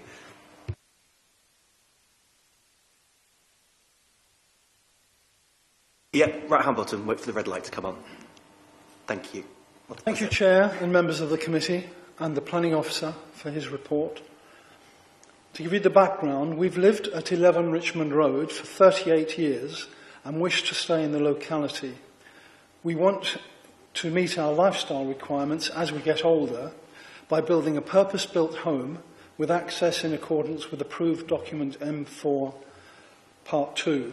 And in fact, the house will be our residence going forward. During the design process, we approached all 5 adjacent neighbours to discuss the plans so that we could accommodate their concerns. 4 of the 5 neighbours discussed the design in detail with us, which helped decide where we positioned the house and visual impact. We shared the final drawings with them in advance of the planning application and can confirm that none have objected. We invited and provided drawings to the 5th neighbour, the owner of Maple House, who spoke just a moment ago, to discuss the design, but unfortunately we were unable to have such a meeting with her. There is, to refresh your mind of those photographs, there is a dense copse of mature trees at the bottom of the garden on the boundary with Maple House. For 7 to 8 months of the year, the copse screens any view to or from it. And even in the winter months, the view is obscured by tree branches and evergreens. These trees have tree protection orders and have been maintained by us over the years. The arboricultural report states that all of the trees in this copse are in good condition and have a life expectancy of 20 plus years, bar one, which has a life expectancy of 10 plus years. In addition, we're going to be planting 8 additional trees around the site, 5 of which will be along the boundary with Maple House, which will actually add to the natural screening. The Planning Officer has reported that the distance from the rear of the proposed dwelling to Maple House is 22 metres, and he has assessed that there is no significant harm to the neighbour's amenity. The design includes a narrow external walkway with doors facing Maple House. However, this would only be in use in the warm months when the copse is in full leaf. Regarding the contemporary design, the house is sunk into the slope of the garden and the flat roof minimises its height and visual impact. The house is not visible at all from Richmond Road, and the design and access statement shows the before and after views from Charlcombe Lane with little visual impact on the character of the area. We feel that the design puts neighbouring amenity, sensitivity to the setting and character of the area as key factors, and hope that you will approve this application in accordance with the Planning Officer's recommendation. And finally, I'd just like to say to Mrs Stone, I'm very sorry to hear about her daughter's condition, and we have done everything we can to make sure the screen is complete. Thank you, everyone. Thank you very much. Just to point out, we're in here to assess the application on its planning merits, and we can't take personal circumstances into consideration. Ed, would you mind putting up the site plan for everyone's benefit? Can I just confirm the site's not in the conservation area? Yeah, it's not. Okay. So are those trees in that copse, are they protected under TPO? Yeah, there's a blanket. Thank you. Thanks for confirming that. And in your recommendation, there is a landscape condition for the additional trees. The tree, 8 trees, and the applicant said I think it's 5 of them on that downhill side, and the other 3 are above. The condition seeks sort of I don't know the exact wording, can't remember, but it's basically make sure that the species and the number and the sort of the type of trees being proposed are actually, good, not just little branches or something. So, that's a condition in there. Thank you. Councillor Hughes. Thank you. So in the presentation, you showed the relationship, a side view relationship of the topography between number 11 and the new dwelling. Can you show that same topography between the new dwelling and Maple House? So the plan submitted, this one, obviously it shows the end of the plan is the boundary. So it doesn't show Maple House, but they don't have to. And you can, officers feel they can make a good enough assessment of the information submitted, which is what's being done. So you can see the distance topography to the boundary, and then you can see on that site plan image there, there is a gap with them after the boundary before you actually get to the wall of the house. I don't know what that distance is, but the architect or applicant has submitted, we feel, sufficient information to sort of... So the answer is no. So can you then tell me where the roof line falls in relation of Maple House? Where does the roof line fall in relation to that new property? Can you tell me that? The roof line of Maple House?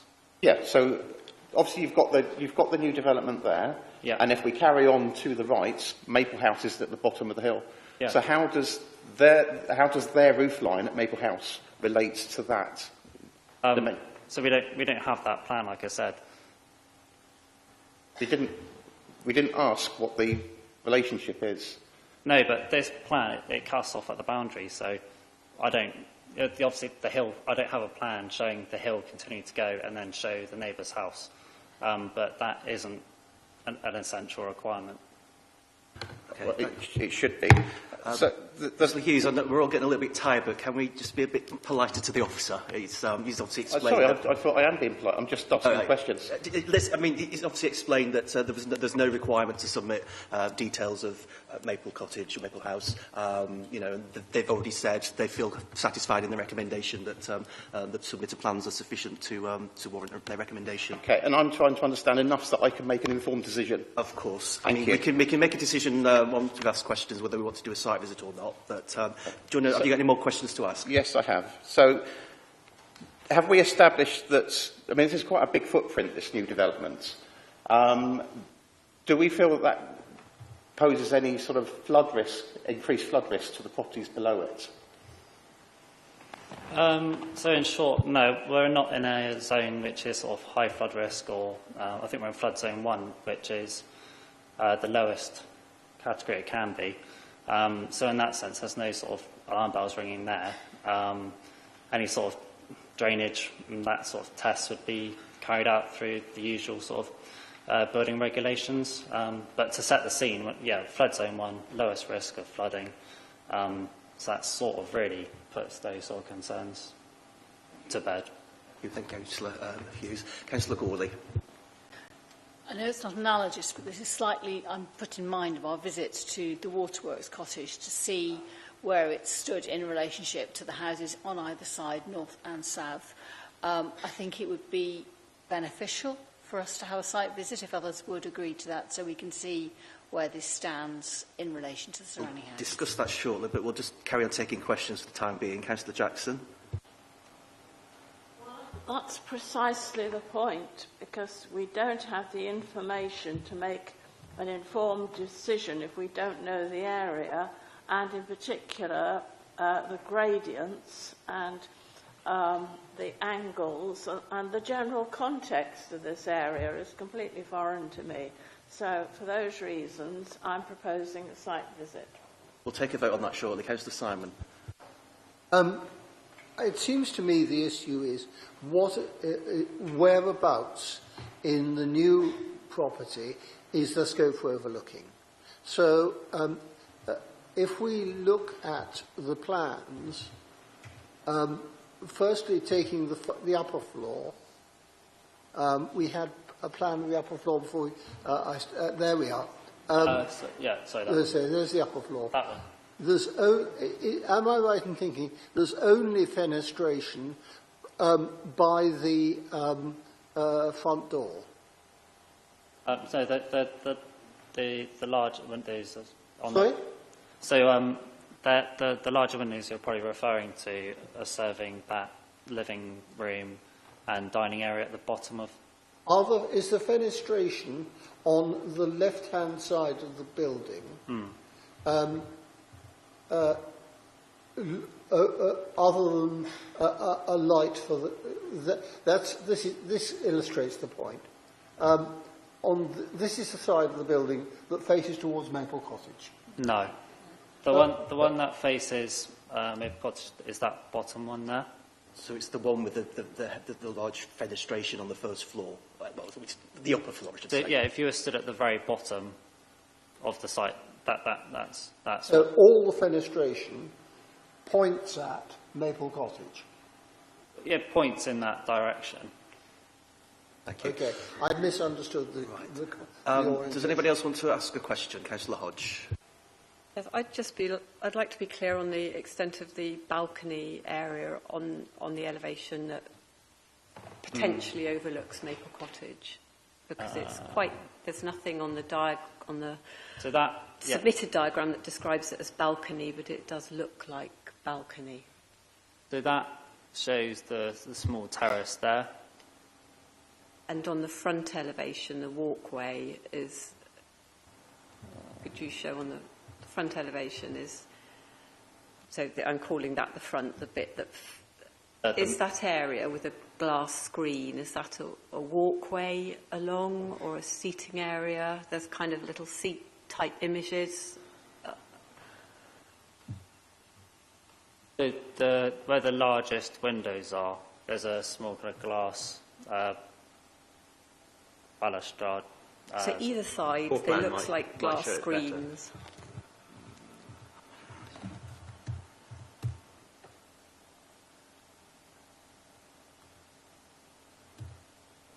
Is that the outdoor terrace area?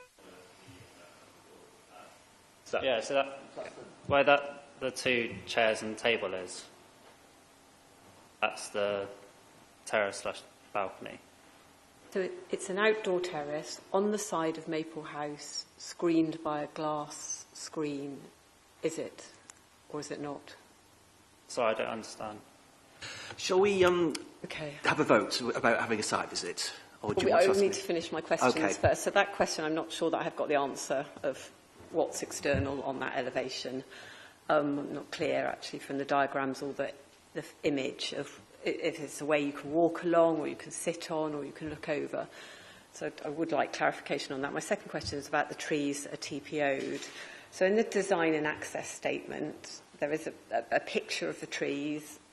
I don't know whether you've got a separate one that you asked for or is it's only... But there are gaps between the trees, and in those gaps, it looks to me that there's going to be new things planted. But I just want to be clear, are you confident that every single one of those trees is TPO'd, the existing, and that there are gaps between them as far as I can see, and planting is going to take place in the gaps? Is that correct? I mean, yeah, the whole site is blanketed by a TPO, and I do know there is some proposed planting going ahead. Whether it's in those specific gaps between trees, I don't know without digging out that planting plan specifically. Finally, my final question is, in assessing the residential amenity impacts on the neighbour, is there a reason why you decided not to make a visit to the neighbour? So I'm not aware of the request to go around, but it's not, site by site. These are my photos. I've been to the site. I've obviously assessed the impact on neighbours from my site visit from the application site. So you don't have, if you feel it's necessary, then you can. But I've been to site and was, if I could make an informed assessment. Okay, yeah, the officers obviously made a site visit, made an assessment, and feels confident in terms of the recommendation. I mean, we as a committee can decide whether we want to do a site visit and visit the neighbouring property perhaps as well. Councillor Jackson, you had one more question? Yes, Chair. I can't see that I may be completely wrong, that we have the appropriate information here as it stands on the table, either to make a just decision for the applicant or to refuse it. And so why can we not move to the vote now on whether we have a site visit? We shall do that then. So I'm assuming, Councillor Gawler, you would put forward a motion to have a site visit, and you'll second that then, Councillor Jackson. Okay, all those in favour of a site visit? Sorry, before we do that, sorry, did you say anything? Okay, all those in favour?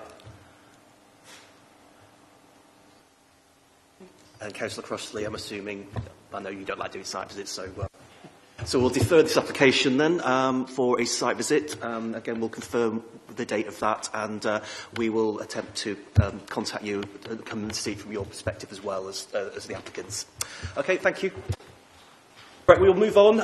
It's the Chew Valley show today. We've got another one in Councillor Harding's ward. So this is for Squire Lane in Ubley. We'll just take a moment for Ed to detach himself and Angus to plug himself in. Dan, thank you.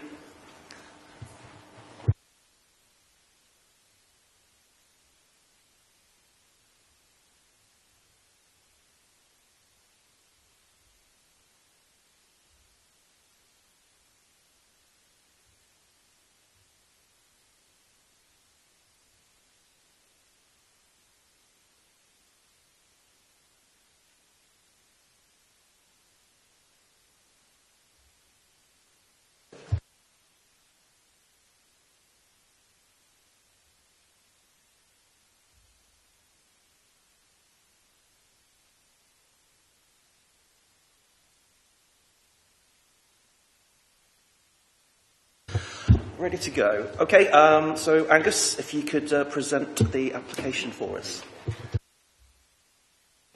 Thank you, Chair. Good afternoon, everyone. So this one is a variation and conditions application at 6 Squire Lane. They're proposing to vary condition 2, which is the planned list for a recently permitted application from 2023, reference number on screen. The application was permitted for a 2-storey side and rear extension with some driveway alteration works as well. The variation, I will do some spot the difference in a moment with some plans to show you what's going on.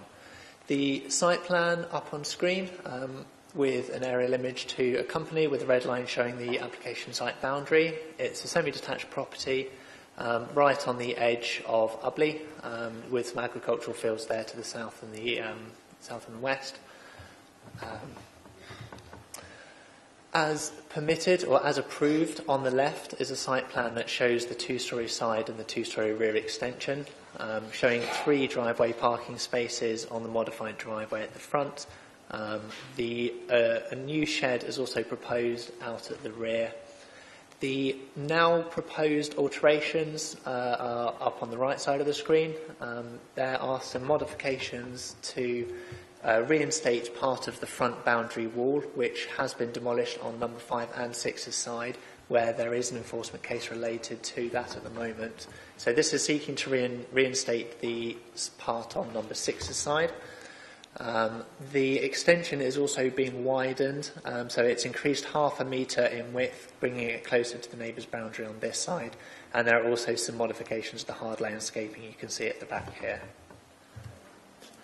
The existing floor plans and those of the property as approved, sorry, I understand that they're quite small, showing kitchen and lounge space for the existing property, 2 beds upstairs. The approved extension provides some reconfigured ground floor space, living, dining, playroom, as well as a new master bedroom, 4th bedroom and study space up on the 1st floor. As they're now proposed again, very similar to the as approved, but they've just been widened slightly to bring this wall closer to the neighbour's boundary. Showing I've added the dimensions on screen for a 1.4 metre width is retained.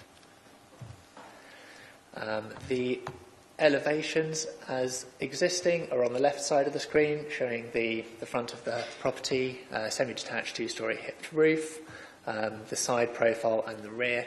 And then as approved, you can see the 2-storey side extension, the quite wide 2-storey rear extension at the back here, and then its side profile up on the side there. As now proposed, there are a few subtle window changes, but the main thing to note on the extension is the increased width and the reduction of this gap here. A slightly more zoomed in image of the rear elevation, and what I've also put up on screen is an elevation snapshot of the adjoining neighbour at number 5 who had a permitted application in 2020 for a rear extension, which just shows in greater detail what you can see on the neighbour's side of this half. We can return to this during any questions if needed. And also as proposed is the garage at the back of the site. Some photos up on screen show the opened up front wall. The photos are mid-construction as they started to build out their permitted scheme, but went beyond with the widened extension already. So these works are part retrospective, I should have mentioned at the beginning. So you can see the front driveway with some cars parked on it already. It's obviously not finished at this point. The front extension, the front view of the side extension, I should say. The side view, the rear view of the extension with the shed in the foreground as well. And of interest is that remaining gap. The scaffolding obscures the photos quite a lot. The rear wall of the extension with the fence here, the existing rear windows of the host property. This angle faces up slightly, and you can see then the neighbour's first floor rear window and the ground floor neighbour's rear extension just coming into the front of the frame just here. Not easy to see, sorry, with the scaffolding. The officer recommendation is to permit the variation. Thank you, Angus. We have Mrs Thornywork, who's going to speak in support of the application. Hello. Good afternoon, members and chair, and thank you for the opportunity to speak in support of the application at our home. I hope that you are aware that there were some issues with our previous builder, who we are currently in formal legal dispute with in relation to the way in which the extension was built. When we were made aware that there were issues, we worked in cooperation with your enforcement team to look at the changes and how best to rectify them. We submitted this application after discussion with officers to retain only those aspects of the incorrect parts of the bill that we are considered acceptable by officers. Any other changes from the original have been accepted by us, and we will need to rectify these. We have done everything in our power to get this right, given that this is the first time we have ever extended a property and had not been made aware of the issues with the builder. We hired this person in good faith and put our trust in them, which we now realise we were naive to do. We ask you note that the planning officer recommends approval of this application and has fully considered the main issues that have been raised by neighbours. In particular, one of our neighbours was concerned about the potential impact for rights to light. The officer carefully sets out that, having fully assessed it, this is not an impact that would lead to a refusal of the application. The other issue that has concerned neighbours and also the parish council is a requirement for us to reinstate the front wall in our garden. This is specifically being reinstated at the request of the planning enforcement team, who have been dealing with the removal of the wall across both ours and our neighbouring property, a section of which was removed from our property by our neighbour illegally. We volunteered to reinstate the previously mentioned section in addition to a new segment of wall that would return the focal point of Squire Lane, re-establish the pedestrian access to numbers 1 through to 6 and allow ample parking for us. We note that this has given rise to a concern in relation to the availability of parking for our house, and I would like to confirm that we would still be able to park 3 cars on the driveway, even with the reinstatement of the wall. The only difference is that in having the wall replaced, we will have to block park, meaning that members of our family or visitors to our home will have to be aware that they may be blocked in. We would like to reassure members and the parish council that we are confident this arrangement will work effectively and provide us with 3 parking spaces. We have had a revised plan drawn and submitted to demonstrate this, which we hope shows we are cooperating to address points raised by the parish council. I hope that you will approve the scheme, given that we have worked hard with officers to reach the solution and want to ensure that there are no more problems going forward. Thank you for your time. Thank you very much for your statements and keeping within the 3 minutes. We can move on to questions. Just to get some clarification, mention was, well, first of all, there's been quite a lot of objections to this, hasn't there? Yes, that's correct. The parish had some concerns regarding the driveway and some parking, and there are about 10 objections in total to the changes, including the increased width of the extension and the alterations to the driveway being the main subject of the objections. Did the next door neighbours object at number 5? Yes. Okay, thank you. So I'm interested about, in terms of the neighbour and the issue that's raised in the report about the 45-degree angle. Could you maybe explain a little bit more about that, please? Yeah, absolutely. The 45-degree rule is quite a helpful test to indicate whether development will impact on someone's right to light. It's not adopted policy and it's not a perfect test, but it provides quite a useful indicator. The 45-degree test is a measurement taken from the centre point of a neighbouring window that you're particularly concerned about. You measure a 45-degree angle in both a horizontal plane as well as a vertical plane. If an extension crosses both of those, it's more likely to be found to harmfully impact on light. If it doesn't, or if it only impacts on just the horizontal but not the vertical, or vice versa, it's typically not unacceptable.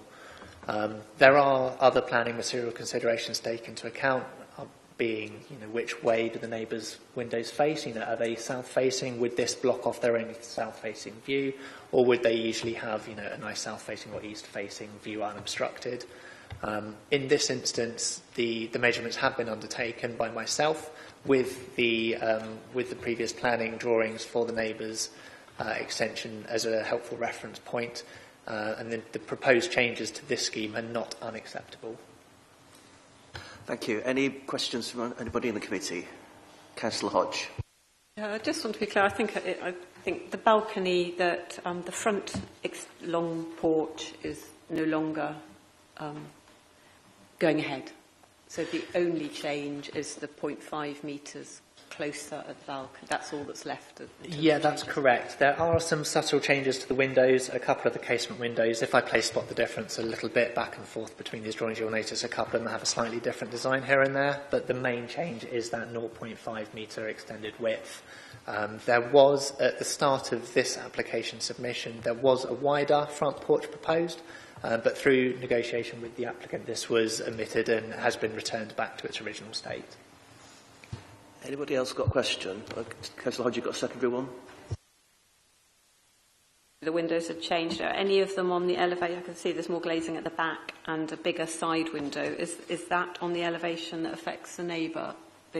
On the southwest side elevation, there is a slightly bigger square window. Is that the neighbouring side or not? The neighbour's side window is approximately here, where I'm wiggling my mouse on the screen. There are no windows facing directly towards them. That would be in this wall here. It's just a solid wall. I think the windows you're referring to, the larger ones, are on the outside of the extension. These ones here, those just face out into agricultural field. Anybody else got a question? No? Okay. This is a retrospective, or partial retrospective application. We know that enforcement have been involved, but we should consider that. We have to look at this as if it hadn't been built. So if we are unhappy with it, we can still refuse it, and then the council will take appropriate action as necessary. But does anybody want to express any views on this or put forward a motion to support the application? Councillor Simon. Yes, it's always unfortunate if builders don't build to plans, but if officers feel able to recommend this revised plan and the window of the neighbour isn't affected by both 45-degree rules, I'm happy to move acceptance of the officer's report. Thank you very much. Councillor Simon has moved that. Councillor Crossley, you second. Thank you. Okay, all those in favour of supporting the officer's recommendation? That's unanimous. Okay, so it's been approved. Good luck with your builders. Right, I think we can speed things up now. We have 3 more applications to go through, and the only reason these have been referred is because the applicants have got some involvement with the council in one way or another. So the next one is Angus again. It is 10 Berkeley Place in Walcott. Thank you, Chair. Yeah, me again, and same for the next one. This one, 10 Berkeley Place in Walcott, for the installation of some solar PV panels onto the roof of a garden studio, which is already in place, as well as the erection of a timber pergola in the rear garden. The site plan up on screen with a red line boundary around the property itself. Sorry, again, I realise it's quite zoomed out and difficult to read on the large screen. This is up on near Camden Crescent, I believe it is, which you can just about see on the left. A site plan provided with the application just shows the property up at the top itself. The property is Grade 2 listed, and I believe last month you had the listed building item for solar panels on the roof of the main property. This is not the full application counterpart, as the works are slightly different. The landscaping, the ground here is quite steep, so the garden is quite tiered, shown in the different levels of landscaping here. The proposed pergola is down at the bottom end of the garden. The existing studio just here as well, with the solar panels on its roof. Plans of the pergola, 2.5 metres in height. I've just annotated some measurements on screen. 4 metres in width, 3 metres in depth. Pretty much what you'd expect from a pergola. So photographs of where the pergola would be sited in the garden, just on the hard landscaping already. The existing shed, which already has approval and is already in place in the garden, the outbuilding. A roof plan as existing and then proposed on the left just shows the panels there on the roof. Some photographs looking down onto the outbuilding's roof. And this one is recommended for permission. Thank you. We have no speakers. Have we got any questions? No. With recommendation, Councillor Crossley, you would second that. Councillor Gawley? Okay. All those in favour? Yeah, unanimous. So that motion has been carried. We'll move on to item 8, which is 23 Ringswell Gardens. Again, it's been called in because there's council interest. Thank you, Chair. Yeah, so 23 Ringswell Gardens in Lambridge, towards the rear of the Grosvenor Place terrace. This one's for the installation of an air source heat pump on the side elevation in the garden. Site plan's up on screen. You can see the property is the end of the terrace, and the side of the property fronts the road. This is the main grade 1 listed terrace, Grosvenor Place, just for reference. Site property as proposed, showing the air source heat pump right there next to the side of the property. Elevations as existing and proposed. I've only included front and side, as it's quite a small addition and it's just duplicated on the rear elevation. The air source heat pump down at the bottom here. I've provided a slightly zoomed in image to show it, and its dimensions, 0.8 metres in height, 0.5 metre in depth. Some photographs of where it will be sited in the garden, and some street view images just showing the side of the property in relation to the public domain, the street out the front. And this one is also recommended for permission. Thank you again. Again, no speakers. Just one question from me. The only reason this requires permission is because it's facing a highway. Is that right? Yes, there can be permitted development rights for air source heat pumps and solar panels alike, but this one's been submitted as a full application, so it's been assessed as a full application. All right. Councillor Crossley, are you going to move? Or you... Okay.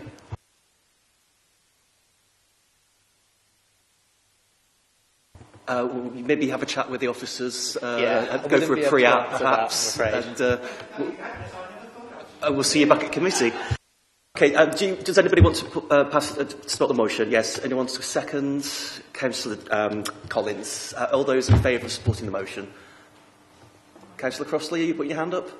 Yep. Okay. Anyone against? It's unanimous. That motion has been carried. Right. Councillor Crossley has walked out because the next application is his. Jane, thank you for your patience.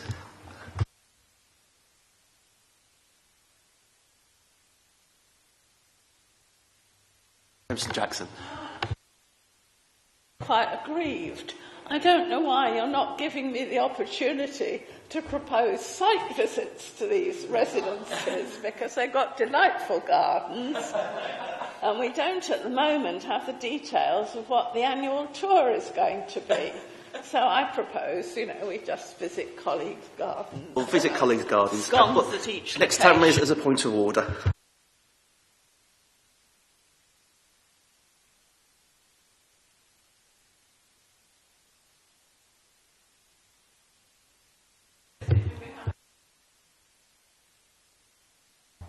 We do, but I don't remember it off the top of my head. If you ask me at the end of this item, I would have tried to look it up. Final item, Shamcastle Lane. Jane.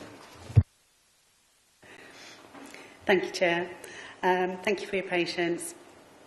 This proposal relates to 4 ash trees in the rear garden of Orchard Rise. Here is the site location plan showing the property and an aerial view showing the setting in relation to other trees and vegetation in the area. Tree locations are shown on this. T1, I think, is just slightly south of where I've actually got the T1 annotated. Apologies for that. Further photographs of within the site. T1 and T2 are slightly obscured by other vegetation, like a cherry tree in the front. T1 just showing that the close-up of the trunk, showing just slightly early stages of ash dieback with some epicormic growths that are appearing, secondary growths that are appearing on the stem. This shows tip dieback. Apologies, I couldn't get to the right orientation for the photographs to actually show it as clearly as possible.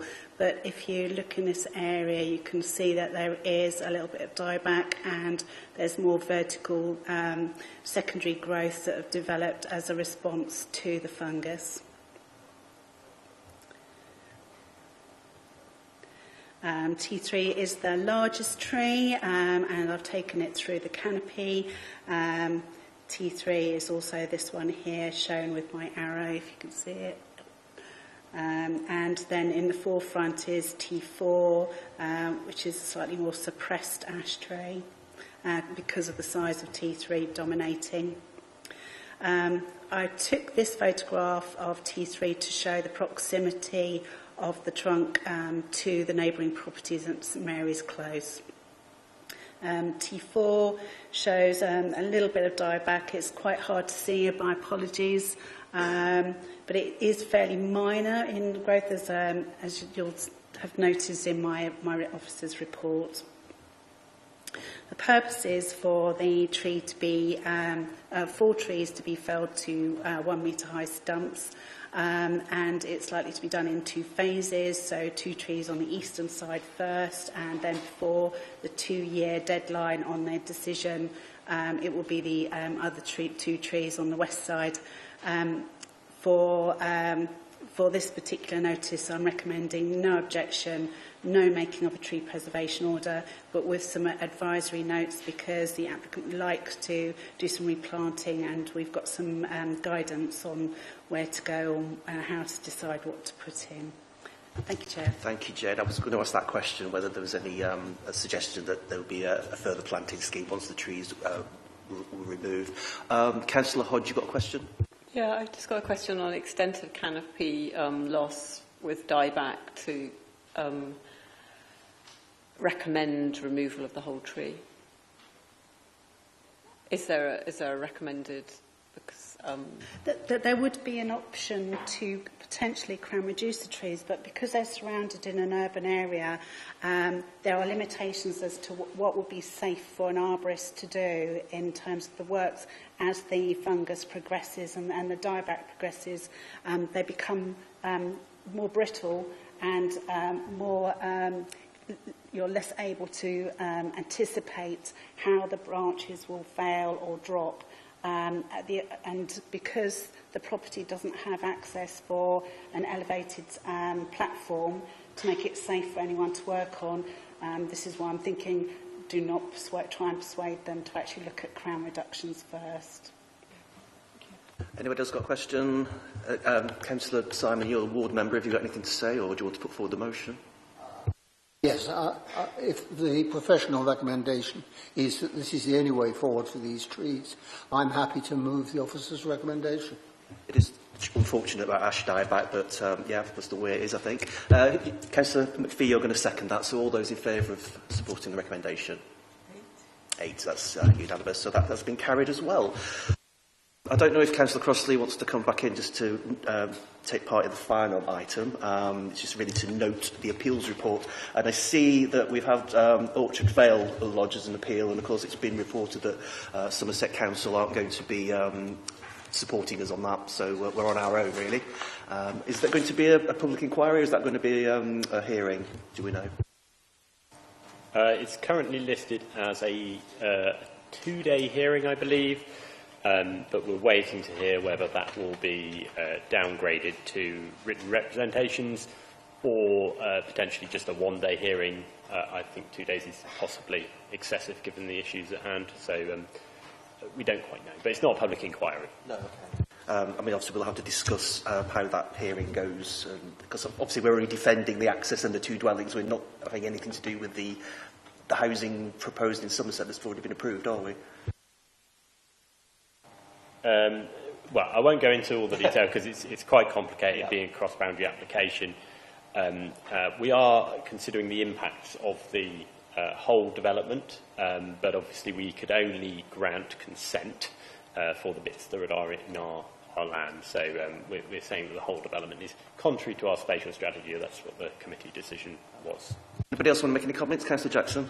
I think this is rather unfortunate, really, because it makes it a bit more difficult to sustain the objections of Westfield Parish Council to this application, but that's what I should be doing as Westfield Ward Councillor, in whatever shape or form they decide to hold this inquiry. And the same goes for the parallel activity which is going on in Somerset Council. Have you got anything to add, Sean? Obviously, your ward, I've already registered to speak at the appeal hearing. Thank you. There we are. All right. So, shall we just note those appeals? Okay. Moving on. So, the next meeting is going to be Wednesday, the 25th of September, and we are having 2 site visits now. We've agreed with the site in. Well, they're both modernist dwellings, aren't they? So we're going to Radstock and Lansdowne. So that will be Monday, the 16th of September, and confirmation of that will be issued in due course. So after 2 hours and 5 minutes... Oh, yes, Chris can give us details of the annual members' tour. If you know. Just the date. The date is the 29th of October. I believe it has actually been circulated, and if there's any, the agenda is being final, the itinerary is being finalised. I think we are still looking for possibly one more suggestion in the Radstock area, Eleanor. So if you've got any suggestions, please send them to Paula Freeland, as she is organising the tour. Thank you. On that basis, after... sorry? Just record that I'll be giving my apologies at the site visit on the 16th because I'll be at party conference. Okay, that's noted. Thank you. Anybody else? Councillor Collins and Councillor Gawley. Yes, sorry, and I'll be giving my apologies for the site visit and the planning committee on the 25th. And Councillor Gawley, you're giving your apologies for the next committee, and Councillor Hounsell is going to be substituting for you. So, sorry, Councillor Collins, you said you're not be able to make the committee, the September committee. Okay, so we need to get substitutes. I believe Councillor Malloy is substituting for me already. Wonderful. Okay, thank you. Right, we'll close the meeting. Thank you very much.